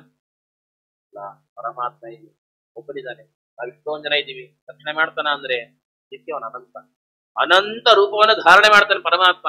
ಒಬ್ಬೊಬ್ಬರನ್ನ ರಕ್ಷಣೆ ಮಾಡ್ಲಿಕ್ಕೆ ಕೂಡ ಪರಮಾತ್ಮ ಒಂದೊಂದು ರೂಪವನ್ನ ಪ್ರತ್ಯೇಕವಾಗಿ ತಾನು ಧಾರಣೆ ಮಾಡ್ತಾನೆ. ಆ ಬಿಂಬ ರೂಪದಲ್ಲಿ ತಾನು ನಿಂತು ಎಲ್ಲ ಪ್ರತಿಬಿಂಬರನ್ನು ಕೂಡ ಪ್ರತ್ಯೇಕವಾಗಿ ಪರಮಾತ್ಮ ರಕ್ಷಣೆಯನ್ನು ಮಾಡ್ತಾನೆ. ಅದೇ 4 ಜನ ಮಕ್ಕಳಿದ್ರೆ ನಮ್ಗೆ 4 ರೂಪ ಇಲ್ಲ. ಯಾರಾದ್ರೂ 1-2-3 ದಿನ ಒಟ್ಟಿಗೆ ಗಲಾಟೆ ಮಾಡ್ಲಿಕ್ಕೆ ಶುರು ಮಾಡಿದ್ರೆ ಒಂದಿಬ್ರು ಬಾರಿಸ್ತೀವಿ, ಸುಮ್ಮನೆ ಬಗ್ಗೆ ಮಾತಾಡ್ತಿದ್ದೇವೆ ಇಲ್ಲಿ, ಅದಾದ್ಮೇಲೆ ನೀ ಗಲಾಟೆ ಮಾಡು ಅಂತಿಂತ ಕೇಳ್ತೀವಿ. ನಮ್ಮದೇ ಮಕ್ಕಳು ನಮಗೆ ಬೇಕು ಅಂತಿಂತ ಕೂತವ್ರು. ಇಷ್ಟೆಲ್ಲವೂ ಕೂಡ ಆದ್ರೆ ಅಂತಹ ಪ್ರೀತಿಯ ಮಕ್ಕಳ ಮೇಲೆನೆ ನಾವು ಒಂದು ಸಲ ಜೋರಾಗಿ ಸಿಟ್ಟು ಮಾಡ್ಕೊಂಡು ಹೊಡೆದು, ನನಗೆ 4 ಕೈ ಇದೆ 2 ಕೈ ತಾನಿರೋದು, ಇಲ್ಲಿ ಮಾಡ್ತಾ ಇಂತಾನೆ ಕಾಣಿಸ್ತಾ ಇಲ್ವಾ, ಜೋರು ಮಾಡ್ತೀವಿ. ಹಾಗಾದ್ರೆ ಪರಮಾತ್ಮ ಇಷ್ಟು ಕರುಣಾಮಯಿ ಅಂದ್ರೆ ನಾನು ಆಗ್ಬೇಕಾದ್ರೆ ಒಂದೇ ರೂಪದಿಂದ ಎಲ್ಲರನ್ನು ಕೂಡ ರಕ್ಷಣೆ ಮಾಡುವ ಸಾಮರ್ಥ್ಯ ಇರ್ಬೋದು. ಆದ್ರೆ ಭಕ್ತರಿಗೆ ತುಂಬಾ ಗೊಂದಲ ಆಗ್ಬಿಡುತ್ತೆ. ಅಕಸ್ಮಾತ್ ಆಗಿ ಅವನು ತುಂಬಾ ವಿಶೇಷವಾದ ಸಾಧನೆ ಮಾಡ್ಬೇಕಾದ್ರೆ ಅವನು ರಕ್ಷಣೆ ಮಾಡುವ ಭರದಲ್ಲಿ ನನ್ನ ಮರ್ತ್ಬಿಟ್ರೆ ಹಿಂಗ್ ಡೌಟ್ ಬೇಡಪ್ಪ. ನಿನಗೋಸ್ಕರ ಅಂತಾನೆ ಒಂದ್ ರೂಪ ಇಟ್ಟೇನ್ ನೋಡು, ಇದು ನಿನ್ನೆ ರಕ್ಷಣೆ ಮಾಡೋದು, ಬೇರೆ ಯಾರನ್ನು ಕೂಡ ರಕ್ಷಣೆ ಮಾಡೋದೇ ಇಲ್ಲ. ಇದಕ್ ಸಾಮರ್ಥ್ಯ ಇರ್ಬೋದು ಎಲ್ಲರನ್ನು ರಕ್ಷಣೆ ಮಾಡ್ಲಿಕ್ಕೆ, ಆದ್ರೆ ಇದು ಆಗ್ಬೇಕಾದ್ರೆ ನಿನ್ನನ್ನು ಮಾತ್ರ ರಕ್ಷಣೆ ಮಾಡುತ್ತೆ. ಆದ್ರಿಂದಾಗಿ ಈ ರೀತಿಯಾಗಿ ಪರಮಾತ್ಮ ಇಷ್ಟು ಕರುಣೆ ಯಾರು ಕರುಣೆ ತರೋದಕ್ಕೆ ಸಾಧ್ಯ ಇತ್ತು? ಯಾರಾದ್ರೂ ಯಾವುದೇ ಅಪ್ಪ ಅಮ್ಮ ಗಂಡ ಹೆಂಡತಿ ಮಕ್ಕಳು ಯಾರಾದ್ರೂ ಇಷ್ಟು ಕರುಣೆ ತೋರಿಸಕ್ಕೆ ಸಾಧ್ಯನಾ? ಯಾರಿಗೂ ತೋರಿಸಕ್ಕೆ ಸಾಧ್ಯನೇ ಇಲ್ಲ. ಪರಮಾತ್ಮ ಒಬ್ಬರೇ ಅಷ್ಟು ಕರುಣಾಮಯಿ. ಎಷ್ಟು ಕರುಣಾಮಯಿ ಅಂದ್ರೆ ಕೊನೆಗೆ ತನ್ನ ಹೆಂಡತಿಯನ್ನು ಕೂಡ ಪರಿತ್ಯಾಗ ಮಾಡಿ ಬೇಕಾದ್ರೆ ನಮ್ಮ ರಕ್ಷಣೆ ಮಾಡಿ ನಿಂತಿರ್ತಾನೆ. ಅಷ್ಟು ಪರಮಾತ್ಮನೇ ಕರುಣೆ ಅನಂತ ರೂಪವನ್ನು ಧಾರಣೆ ಮಾಡ್ತಾನೆ ಪರಮಾತ್ಮ. ಆ ಪರಮಾತ್ಮ ರಕ್ಷಣೆಯನ್ನು ಮಾಡ್ತಾನೆ. ಆದ್ರಿಂದಾಗಿ ಅನಂತನೇವೆ ಅಹೋಬಲ ನಾರಸಿಂಹನಾಗಿ ಅವನಾಬೇಕಾರೆ ಅನಂತನೇವ, ಅವನಾಬೇಕಾದ್ರೆ ಅನಂತವಾಗೇ ಕೊಡ್ತಾನೆ. ಕೊಡ್ಲಿಕ್ಕೆ ಪ್ರಾರಂಭ ಮಾಡ್ದ ಅಂತಂದ್ರೆ ಅಲ್ಪ ಸ್ವಲ್ಪ ಕೊಡ್ತಾನೆ ಅಂತ ಇಲ್ಲವೇ ಇಲ್ಲ ಅವನಲ್ಲಿ ವ್ಯವಸ್ಥೆ. ಅನಂತವಾಗಿ ಕೊಡ್ತಾನೆ. ಎಷ್ಟು ಅನಂತ ಅಂದ್ರೆ ಬಹಳ, ಎಷ್ಟು ಅಂತ ನಾವು ನಿರೀಕ್ಷಣೆ ಮಾಡ್ಲಿಕ್ಕೆ ಸಾಧ್ಯ ಇಲ್ಲ, ಅಷ್ಟು ಕೊಡ್ತಾನೆ ಪರಮಾತ್ಮ. ನಾವ್ ಯಾರಾದ್ರೂ ಹುಟ್ಟಿದ ಮಕ್ಕಳಲ್ಲಿ ಅಥವಾ ನಾವೇ ನಮ್ಮ ಈ ಒಂದು 15 ವರ್ಷ 10 ವರ್ಷದ ಹಿಂದೆ ನಾವ್ ಯೋಚನೆ ಮಾಡಿ ನಾವ್ ಇವತ್ತು ಈ ಸ್ಥಿತಿಗೆ ಇರ್ತೀವಿ ಅಥವಾ ಯಾರು ಅನ್ಕೊಂಡಿದ್ವ ಅಂದ್ರೆ ನಾವೆಲ್ಲರೂ ಎದೆ ತಟ್ಟಿ ಹೇಳ್ಬೋದು, ಖಂಡಿತವಾಗಿ ನಾವ್ ಈ ಸ್ಥಿತಿಗೆ ಇರ್ತೀವಿ ಅಂತ ಅನ್ಕೊಳ್ಳೇ ಇಲ್ಲ ಅಂತ ಇರುತ್ತೆ. ಇವತ್ತು ನಾವ್ ಏನಿದ್ದೀವಲ್ಲ ಅದೆಲ್ಲವೂ ಕೂಡ ಸ್ಥಿತಿಯಲ್ಲಿ ಇಷ್ಟು ಸಮೃದ್ಧವಾದಂತಹ ಜೀವನ, ಇಷ್ಟು ಸಮೃದ್ಧವಾದ ಜೀವನವನ್ನ ನನಗೆ ಪೂರ್ತಿ ಅಧಿಕಾರವನ್ನ ಕೊಟ್ಟು ನೀನ್ ಇರು ಅಂತಿರ್ದ ಹೇಳಿದ್ರು ಕೂಡ ಇಷ್ಟು ಸುಖವಾಗಿ ನಮಗೆ ಇರ್ಲಿಕ್ಕೆ ಸಾಧ್ಯ ಆಗ್ತಾ ಇರಲಿಲ್ಲ. ಪರಮಾತ್ಮ ಅವನ ರಕ್ಷಣೆ ಮಾಡ್ತಾ ಇದ್ದಾನೆ ಅನ್ನೋದಕ್ಕೆ ಒಂದೇ ಒಂದು ನಿದರ್ಶನ ಯಾರು ಅಂದ್ರೆ ಅದು ನಾವೇ. ಇಷ್ಟು ಸುಸ್ಥಿತಿಯಲ್ಲಿ ನಮ್ಮನ್ನ ಇಟ್ಟು ಪರಮಾತ್ಮ ರಕ್ಷಣೆ ಮಾಡ್ತಾ ಇದ್ದಾನೆ. ಅದರಿಂದಾಗಿ ಅನಂತನೇ ಈವ ಆ ಅಹೋಬಿಲ ನರಸಿಂಹನಾಗಿ, ಆ ಪರಮಾತ್ಮ ನರಸಿಂಹನಾಗಿ ಅವನ ಬೇಕಾದ್ರೆ ಅನಂತವಾಗಿ ಕೊಡ್ತಾನಂತ. ಹಾಗೆ ಆ ಪರಮಾತ್ಮ ಅಂತಿರ್ತೇವೆ. ಪರಮಾತ್ಮ ಅನಂತನಾಗಿ ಕೊಡ್ತಾನೆ ಸರಿ, ಆ ನರಸಿಂಹನಾಗಿ ಕೊಡ್ತಾನೆ ಏನ್ ವಿಶೇಷ? ನೀನ್ ಮಾಮನಾಗಿ ಕೊಡಬಹುದು, ನರಸಿಂಹನಾಗಿ ಯಾಕೆ ಕೊಡಬೇಕು? ಪರಶುರಾಮನಾಗಿ ಕೊಡಬಹುದು, ಹಾಗೆ ನರಸಿಂಹನಾಗಿ ಕೊಡೋದೇನು ವಿಶೇಷ ಅಂದ್ರೆ ನಾರಸಿಂಹನ ಶಬ್ದಕ್ಕೆ ಅನೇಕ ರೀತಿಯ ಅರ್ಥವನ್ನು ಹೇಳ್ತಾ ಅನಂತವಾಗಿ ಕೊಡ್ತಾನೆ ಪರಮಾತ್ಮ ಅಂತಿರುತ್ತೆ. ಪರಮಾತ್ಮ ಅನಂತವಾಗಿ ಕೊಡ್ತಾನೆ ಅಂತಂದ್ರೆ ನರಸಿಂಹ ಏನ್ ಕೊಡ್ತಾನೆ ಅಂದ್ರೆ ನರಸಿಂಹ ಬೇಕಾದ್ರೆ ಉಗ್ರ, ಆದ್ರಿಂದಾಗಿ ಸಿಟ್ಟಿಗೆ ಪ್ರಧಾನ. ಸಿಟ್ಟು ಕೋಪ ಇದಕ್ಕೆಲ್ಲದು ಕೂಡ ತುಂಬಾ ಪ್ರಸಿದ್ಧರಾದವರು ನರಸಿಂಹದೇವರು.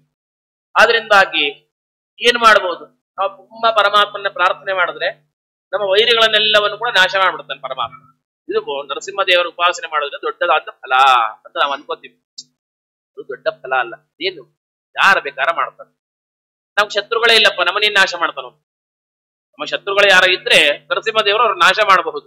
ನಮ್ಗೆ ಶತ್ರುಗಳೇ ಇಲ್ಲ, ನನಗಾಗಬೇಕಾದ್ರೆ ಅಜಾತ ಶತ್ರು ನಾನು, ನನ್ನ ಶತ್ರುಗಳೇ ಇಲ್ಲ, ಯಾರಲ್ಲೂ ಕೂಡ ವೈರವನ್ನು ಕಟ್ಕೊಳ್ಳೋದೇ ಇಲ್ಲ, ನನಗೇನ್ ಮಾಡ್ತಾನೆ ನರಸಿಂಹದೇವರು? ನನಗೆ ನರಸಿಂಹದೇವರಿಂದ ಏನು ಪ್ರಯೋಜನ ಇಲ್ಲ ಅಂತ ಆಗ್ಬಿಡುತ್ತೆ. ವೈರಿಗಳನ್ನು ಸಂಹಾರ ಮಾಡೋದು ಮಾತ್ರ ನರಸಿಂಹದೇವರ ದೊಡ್ಡ ಕೆಲಸ.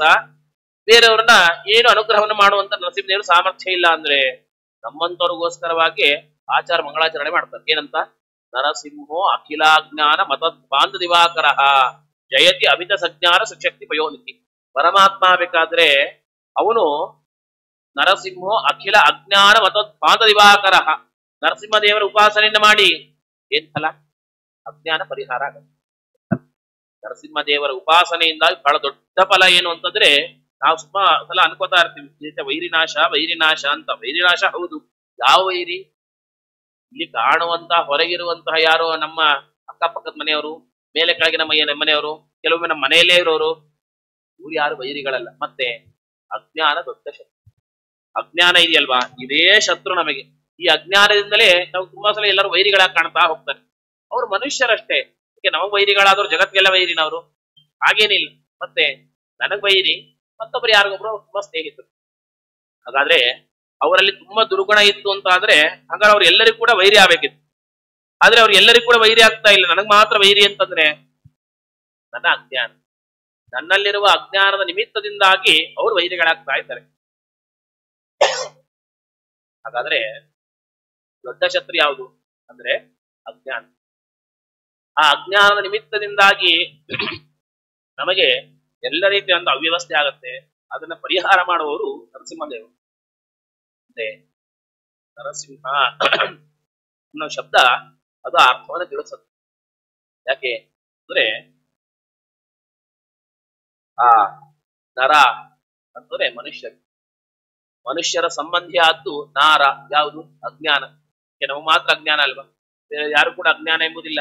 ಆದ್ರಿಂದಾಗಿ ನರರು ಅಂದ್ರೆ ಮನುಷ್ಯರು, ನಾರ ಅಂದ್ರೆ ಮನುಷ್ಯರ ಸಂಬಂಧಿ ಆದ್ದು ಯಾವುದು? ಅಜ್ಞಾನ.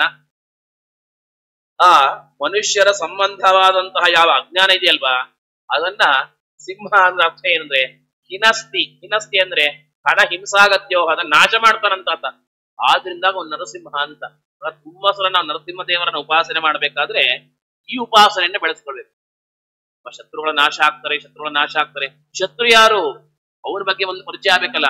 ಶತ್ರು ಅಂದ್ರೆ ಯಾರು ನಮಗೆ 10 ರೂಪಾಯಿ ಕೊಡದೇ ಇರೋರು, 5 ರೂಪಾಯಿ ಕೊಡದೇ ಇರೋರು, ಇವ್ರು ಯಾರು ಶತ್ರುಗಳಲ್ಲ. ಮತ್ತೆ ಅಜ್ಞಾನ ದೊಡ್ಡ ಶತ್ರು. ಈ ಅಜ್ಞಾನ ಅನ್ನುವ ಶತ್ರುವನ್ನ ಅವರು ನಾಶ ಮಾಡ್ತಾರೆ. ಅವ್ರ ಹೆಸರೇ ಹೇಳೋದದು ಏನಂತ? ಮನುಷ್ಯ ಸಂಬಂಧಿಯಾದಂತಹ ಅಜ್ಞಾನವನ್ನ ನಾನ್ ನಾಶ ಮಾಡ್ತೇನೆ, ಆದ್ರಿಂದಾಗಿ ನನ್ನನ್ನು ನರಸಿಂಹ ಅಂತ ಕರೀತಾರೆ. ಅಂತ ರೀತಿಯಾಗಿ ನರಸಿಂಹ ಶಬ್ದಕ್ಕೆ ಅರ್ಥ ಅದು ಮನುಷ್ಯ ಸಂಬಂಧಿಯಾದಂತಹ ನರರು, ಮನುಷ್ಯರು, ನಾರಾಹ ಮನುಷ್ಯ ಸಂಬಂಧಿನಃ ಅಜ್ಞಾನ. ಆ ಅಜ್ಞಾನ ಅದನ್ನ ಅವನು ಅದನ್ನ ನಾಶ ಮಾಡ್ತಾನೆ. ಆದ್ರಿಂದಾಗಿ ಅವನನ್ನ ನರಸಿಂಹ ಅಂತ ಕರೀತಾರೆ. ಪರಮಾತ್ಮನಿಗೆ ನರಸಿಂಹ ಅವನು. ಆದ್ರಿಂದಾಗಿ ಅವನ ಉಪಾಸನೆಯನ್ನು ಮಾಡೋದ್ರಿಂದಾಗಿ ನಮಗೆ ಅತ್ಯಂತ ಅಪೇಕ್ಷಿತವಾದ ಯಾವುದು? ಜ್ಞಾನ. ಅದನ್ನ ಕೊಡ್ತಾನೆ. ಅಜ್ಞಾನ ಹೋಯ್ತು, ನರಸಿಂಹ ದೇವರನ್ನು ಉಪಾಸನೆ ಮಾಡಿದ್ವಿ, ಅಜ್ಞಾನ ಹೋಯ್ತು, ಬೇಕಾದಂತಹ ಜ್ಞಾನ ಬಂತು. ದೊಡ್ಡ ಶತ್ರು ನಮಗೆ. ನಾವು ಮೋಕ್ಷಕ್ಕೆ ಹೋಗ್ಲಿಕ್ಕೆ ಅಂತ ಈ ರೀತಿಯಾಗಿ ಯಾರಿಗ ಆಸೆ ಇಲ್ಲ? ಸುಖವಾಗಿ ಇರಬೇಕು ಜೀವನದಲ್ಲಿ, ಯಾರಿಗ ಆಸೆ ಇಲ್ಲ? ಈ ಸಂಸಾರದಲ್ಲಿ ಸುಖ ಇಲ್ಲ ಅಂತ ಇರೋದಕ್ಕೆ ಎಲ್ಲರೂ ಗೊತ್ತಾದ ಮೇಲೂ ಕೂಡ ನಾವು ಕಷ್ಟಪಡ್ತಾ ಇದ್ದೀವಿ. ಏನ್ ಮಾಡ್ಬೇಕು. ಆದ್ರೆ ಇದು ಪರಿಹಾರ ಆಗಬೇಕು ಅಂದ್ರೆ ಇರುವ ಅಜ್ಞಾನ ಬರುತ್ತೆ. ಅದರ ಹೊರತಾಗಿ ಮತ್ತೆ ಏನು ಮಾಡಿದ್ರು ಕೂಡ ಸಾಧ್ಯ ಇಲ್ಲ. ಹಾಗಾಗಿ ಇರುವ ಅಜ್ಞಾನ ಕಳ್ಕೊಳ್ಳೋದು ಹೇಗೆ? ನರಸಿಂಹದೇವರ ಉಪಾಸನೆಯನ್ನು ಮಾಡದಂದಾಗಿ ನರಸಿಂಹ ಅಖಿಲ ಅಜ್ಞಾನ ಮತತ್ವಾದ ದಿವಾಕರ. ಎಲ್ಲ ರೀತಿಯಾದಂತಹ ಅಜ್ಞಾನವನ್ನು ಕೂಡ ಪರಿಹಾರ ಮಾಡ್ತಾರೆ ನರಸಿಂಹದೇವರು. ಆದ್ರಿಂದಾಗಿ ಅವರ ಉಪಾಸನೆಯನ್ನ ಮಾಡಿ ಅದರಿಂದಾಗಿ ಶ್ರೇಷ್ಠವಾದ ಜ್ಞಾನವನ್ನ ಸಂಪಾದನೆ ಮಾಡಿಕೊಳ್ಳಿ. ಅದರಿಂದಾಗಿ ಅನಂತನ್ನೇ ಅನಂತ ಅಂದ್ರೆ ಮೋಕ್ಷವನ್ನ ಕೊಡ್ತಾನೆ ಪರಮಾತ್ಮ. ಆದ್ರಿಂದಾಗಿ ಆ ನರಸಿಂಹ ಅಹೋಬಲ ನರಸಿಂಹ ದೇವರಿಂದಾರಲ್ಲ ಅವರ ಸೇವೆಯನ್ನ ಮಾಡಿ ಅಂತ ಹೇಳ್ತಾ ಇದ್ದಾರೆ. ಅನಂತ ಪರಿಯ ತುತಿಪೋ ಆ ಮಾರ್ಕಂಡೇಯ ಗೆಲಿದು. ಆ ನರಸಿಂಹದೇವರ ಉಪಾಸನೆಯನ್ನ ಮಾಡುದು ಯಾರು? ಮಾರ್ಕಂಡೇಯ ಋಷಿಗಳು ಅವರು ನರಸಿಂಹದೇವರನ್ನ ರುದ್ರದೇವರನ್ನ ಉಪಾಸನೆ ಮಾಡುದು. ಆ ರುದ್ರಾಂತರ್ಯಾಮಿ ಅಂತ ನರಸಿಂಹದೇವರನ್ನ ವಿಶೇಷವಾಗಿ ಉಪಾಸನೆ ಮಾಡುದು. ಭಾಗವತ 12ನೇ ಸ್ಕಂದದಲ್ಲಿ ಕೊನೆಯಲ್ಲಾಗಬೇಕಾದ್ರೆ ಆ ಮಾರ್ಕಂಡೇಯ ಋಷಿಗಳ ಚರಿತ್ರೆ ಬರುತ್ತೆ. ಇವತ್ತು ಕೂಡ ನಮಗೆ ಬಹಳವಾದ ಉತ್ತಮವಾದ ಆಯಸ್ ಬೇಕು ಅಂತ ಆದ್ರೆ ಎಲ್ಲರೂ ಕೂಡ ತಮ್ಮ ತೃಪ್ತಿಯನ್ನು ಮಾಡ್ಕೊಂಡ್ರಿ ಅಂತಂದ್ರೆ ಒಂದು ಸಲ ಕೂಡ ಮಾರ್ಕಂಡೇಯರ ಸ್ಮರಣೆ ಮಾಡ್ಲೇಬೇಕು. ಮಾರ್ಕಂಡೇಯ ಮಹಾಭಾಗ ಸಪ್ತಕಲ್ಪ ಅಂತ ಜೀವನ ಅಂತಿರ್ತಾರೆ. 7 ಕಲ್ಪದವರೆಗೂ ಆಯಸ್ಸು. ಇಷ್ಟು ದೊಡ್ಡ ಆಯಸ್ಸು ಯಾಕೆ? ನರಸಿಂಹದೇವರ ಉಪಾಸನೆ ಮಾಡಿದಿರ್ತಾರೆ. ಆ ಮೃತ್ಯುಗಳಿಗೂ ಮೃತ್ಯಾದಂತಹ ನರಸಿಂಹದೇವರ ಉಪಾಸನೆಯನ್ನ ಮಾಡಿದ್ರು ಭಕ್ತಿಯಿಂದಾಗಿ ಮಾರ್ಕಂಡೇಯ ಋಷಿಗಳು. ಆದ್ರಿಂದಾಗಿ ಆ ಮಾರ್ಕಂಡೇಯ ಋಷಿಗಳಿಗೆ 7 ಕಲ್ಪದವರೆಗೂ ಆಯಸ್ಸು. ಮತ್ತೆ ಪರಮಾತ್ಮನಲ್ಲಿ ಎಂತಹ ದೊಡ್ಡ ಪ್ರಾರ್ಥನೆ ಮಾಡಿದ್ರು ಅವರು ಅಂತಂದ್ರೆ, ಸ್ವಾಮಿ ನಾನು ಯಾರು ಕೂಡ ನೋಡದೇ ಇರುವಂತಹ ಒಂದು ಸನ್ನಿವೇಶವನ್ನು ನೋಡ್ಬೇಕು. ಏನಂತ? ನಾನು ಪ್ರಳಯ ಕಾಲವನ್ನು ನೋಡ್ಬೇಕು. ಬೇರೆಲ್ಲ ಕಾಲಗಳನ್ನು ಕೂಡ ಎಲ್ಲರೂ ನೋಡಿರಬಹುದು. ನಾವೆಲ್ಲರೂ ಕೂಡ ಯಾರೋ ಒಂದಷ್ಟು ಜನ ಕಲಿಯುಗ ನೋಡಿರ್ತಾರೆ, ಯಾರೋ ಒಂದಷ್ಟು ಕೃತಯುಗ ನೋಡಿರ್ತಾರೆ, ಯಾರೋ ಒಂದಷ್ಟು ದ್ವಾಪರ ಯುಗ ನೋಡಿರ್ತಾರೆ. ಹೀಗೆ ಒಬ್ಬೊಬ್ಬರು ಒಂದೊಂದನ್ನ ಕಾಲವನ್ನು ನೋಡಿರ್ತಾರೆ. ಪ್ರಳಯ ಕಾಲವನ್ನು ಯಾರು ನೋಡ್ರಲ್ಲ. ಆದ್ರಿಂದಾಗಿ ಪ್ರಳಯ ಕಾಲವನ್ನ ದರ್ಶನವನ್ನ ಮಾಡಿಸು ನಂಗೆ ಅಂತ ಏನು ಪರಮಾತ್ಮ ಎಷ್ಟು ಭಕ್ತವತ್ಸಲ. ಯಾರಾದ್ರೂ ಹೀಗೆ ನಮ್ಮನ್ನ ಕೇಳಿದ್ರೆ ಟೈಮ್ ಅಲ್ಲ, ಟೈಮ್ ಅಂದಾಗ ಕೇಳಬೇಕು. ಏನೇನೋ ಕೇಳ್ತೀವಿ ಯಾವಾಗ್ಲೋ ಅಂತ ರೀತಿಯಾಗಿ ನಾವೆಲ್ಲ ಗದರ್ ಬಿಡ್ತೀವಿ. ಪರಮಾತ್ಮನಿಗೆ ಏನ್ ಯೋಚನೆ ಇಲ್ಲ. ನೀ ಭಕ್ತ, ನೀ ಕೇಳು, ಭಕ್ತಿ ಮಾಡು, ಮೊದಲು ಕೇಳು, ಆಮೇಲೆ ಏನ್ ಬೇಕಾದ್ರೆ ಕೇಳು. ಏನ್ ಕೇಳ್ತೀಯ? ಮತ್ ಇಷ್ಟೇ ಕೇಳ್ತೀಯ? ಅಲ್ಪ ಸ್ವಲ್ಪ ಕೇಳ್ತೀಯ? ಮತ್ತಿನ್ನು ನಾನು ಅನಂತ ಗುಣ ಪರಿಪೂರ್ಣ ಮಾಡು ಕೇಳ್ತೀನಿ. ಹಾಗೆ ಕೇಳೋದೇ ಇಲ್ಲ ನೀನ್ ಹಾಗೆ. ಆದ್ರಿಂದಾಗಿ ಏನೊಂದು ಪ್ರಳಯ ಕಾಲವನ್ನು ಕೇಳ್ತಾ ಇದ್ದಾನೆ, ತೋರಿಸ್ಬಿಡ್ತೀನಿ ಅಂತ ಈ ರೀತಿಯಾಗಿ ಮಾರ್ಕಂಡೇಯ ಋಷಿಗಳು ನೋಡ್ತಾ ಇದ್ದಾರೆ. ನೋಡ್ತಿದ್ದ ಹಾಗೇನೆ ಇಡೀ ಜಗತ್ತಿನಲ್ಲೆಲ್ಲಾ ಕಡೆ ಕೂಡ ನೀರು ಆವಿರಿಸಿ ಹೋಗಿದೆ. ಅತ್ಯಂತ ಕಗ್ಗತ್ತಲು, ಆ ಕಗ್ಗತ್ತಲಿನಲ್ಲಿ ಆಗ್ಬೇಕಾದ್ರೆ ಒಂದು ಅಶ್ವತ್ಥ ವೃಕ್ಷ, ಆ ಅಶ್ವತ್ಥ ಎಲೆ, ಆ ಎಲೆಯ ಮೇಲೆ ಸಣ್ಣದಾಗಿ ಮಲಗಿರುವಂತ ಒಂದು ಕಂದ. ಈ ರೀತಿಯಾಗಿ ಇಡೀ ಜಗತ್ತಿನಲ್ಲಿ ನೋಡಿದ್ರೆ ಎಲ್ಲ ಕಡೆಗೂ ಕತ್ತಲು ಆವರಿಸಿ ಆ ರೀತಿಯಾಗಿರುವಂತಹ ಆ ಏನು ಪ್ರಳಯ ಕಾಲವನ್ನ ಮಾರ್ಕಂಡೇಯ ಋಷಿಗಳಿಗೆ ದರ್ಶನವನ್ನ ಮಾಡಿದ್ರು. ಯಾಕೆ ಮಾರ್ಕಂಡೇಯ ಋಷಿಗಳು ಭಕ್ತಿಯಿಂದಾಗಿ ಪರಮಾತ್ಮನ ಆರಾಧನೆ ಮಾಡ್ತಾ ಇದ್ರು. ಹಾಗಾದ್ರೆ ಅನಂತ ಪರಿಯ ತುತಿಪೋ ಆ ಮಾರ್ಕಂಡೇಯ ಗೊಲಿದು, ಮಾರ್ಕಂಡೇಯರಿಗೆ ಹೇಗೆ ನೀನು ಅನುಗ್ರಹ ಮಾಡಿದೆ ಅಂದ್ರೆ, ಮಾರ್ಕಂಡೇಯ ಋಷಿಗಳು ಏನು ಇಲ್ಲ, ಅವರು ಭಕ್ತಿಯನ್ನ ಮಾಡಿದ್ರು, ಅದಕ್ಕೆ ಒಲಿದೆ ನೀನು. ಆ ಒಲಿದ್ರಿಂದಾಗಿ ನೀವು ಆಗ್ಬೇಕಾದ್ರೆ ಅವ್ರಿಗೆ ಅನುಗ್ರಹವನ್ನ ಮಾಡಿದ್ಯಾ. ಅನಂತ ಮೂರ್ತಿ ತೋರಿ ಆತನ ವ್ರತವ ಗೆಲ್ಲಿಸಿ, ಆದ್ರಿಂದಾಗಿ ಪರಮಾತ್ಮ ನೀನು ಆಗ್ಬೇಕಾದ್ರೆ ಆ ಮಾರ್ಕಂಡೇಯ ಋಷಿಗಳು ಏನು ಪ್ರಾರ್ಥನೆ ಮಾಡಿದ್ರಲ್ವಾ, ಆ ಪ್ರಾರ್ಥನೆಗೆ ಅನುಗುಣವಾಗಿ ಅವರಿಗೆ ಬೇಕಾದಂತಹ ವಿಚಾರಗಳನ್ನೆಲ್ಲವನ್ನು ಕೂಡ ತೋರಿಸಿ, ಅದರಿಂದಾಗಿ ಅವರಿಗೆ ಆಗ್ಬೇಕಾದ್ರೆ 7 ಕಲ್ಪದವರೆಗೂ ದೀರ್ಘವಾದಂತಹ ಆಯುಸ್ಸನ್ನ ಕೊಟ್ಟಿದೀಯಾ. ಅವರೊಬ್ಬರಿಗೆ ಅಲ್ಲಪ್ಪ, ಯಾರ್ಯಾರೆಲ್ಲರೂ ಕೂಡ ಇದ್ದಾರೆ ಅವರೆಲ್ಲರಿಗೂ ಕೂಡ ಹಾಗೆ. ಅನಂತ ಸಿರಿ ಅಜಭವಾದಿ ಅರಿಂದಲಿನ್ನು ಅನಂತ ಪರಿಯಲ್ಲಿ ಸ್ಮರಿಸಿ ಕೊಳ್ಳುತ್ತಿಪ್ಪ. ಮತ್ತೆ ಇನ್ನ ಆ ಲಕ್ಷ್ಮೀದೇವಿ, ಮತ್ತೆ ಇನ್ನ ಚತುರ್ಮುಖ ಬ್ರಹ್ಮದೇವರು, ಮತ್ತೆ ಇನ್ನ ರುದ್ರದೇವರು, ಅವರೆಲ್ಲರೂ ಕೂಡ ಬೇಕಾದ ಸಂಪತ್ತನ್ನು ಪಡೆದಿದ್ದಾರೆ. ಹೇಗೆ ಪಡೆದು? ಇನ್ನ ವಿಶೇಷವಾದ ಆರಾಧನೆಯಿಂದಾಗಿ ವಿಶೇಷವಾಗಿ ಆರಾಧನೆಯನ್ನು ಮಾಡ್ತಾ ಇದ್ದಾರೆ. ಅದರಿಂದ ವಿಶೇಷವಾದಂತಹ ಫಲವನ್ನ, ಆ ಸಂಪತ್ತುಗಳನ್ನೆಲ್ಲವನ್ನು ಕೂಡ ಅನುಗ್ರಹವಾಗಿ ಪಡಿತಾ ಇದ್ದಾರೆ. ಅದರಿಂದಾಗಿ ಅನಂತ ಗಿರಿವಾಸ ಗೋಪಾಲ ವಿಠಲ ಅನಂತದಿಂದಲೇ ಅನಂತ ತೀರ್ಥ ಉಂಟು. ಪರಮಾತ್ಮನ ಸ್ಮರಣೆಯನ್ನು ಮಾಡಿದ್ವಿ ಅಂತಂದ್ರೆ ಅದಕ್ಕೆ ಅನಂತ ಪಟ್ಟು ಫಲ. ಆ ಅಹೋಬಿಲ ನರಸಿಂಹದೇವರ ವಿಶೇಷವಾದ ಸ್ಮರಣೆಯನ್ನ ಮಾಡಿ ಅದರಿಂದಾಗಿ ಆಗ್ಬೇಕಾರೆ ಅನಂತ ಫಲಗಳನ್ನ ನೀವು ಅನುಭವಿಸಿ ಅಂತ ಇತ್ತೆ ಕೇಳ್ತಾ ಇದ್ದಾರೆ. ಹೀಗೆ ಆ ನರಸಿಂಹದೇವರ ಪ್ರಾರ್ಥನೆ, ಆ ನರಸಿಂಹದೇವರ ಸ್ಮರಣೆ ಅದು ಆಗ್ಬೇಕಾದ್ರೆ ವಿಶೇಷವಾದ ಅನುಗ್ರಹವನ್ನು ಮಾಡುತ್ತದೆ. ಹೀಗೆ ಈಗ 1 ನುಡಿ ಮುಗಿತು, ಇನ್ನ 6 ನುಡಿ ಉಳಿದಿದೆ.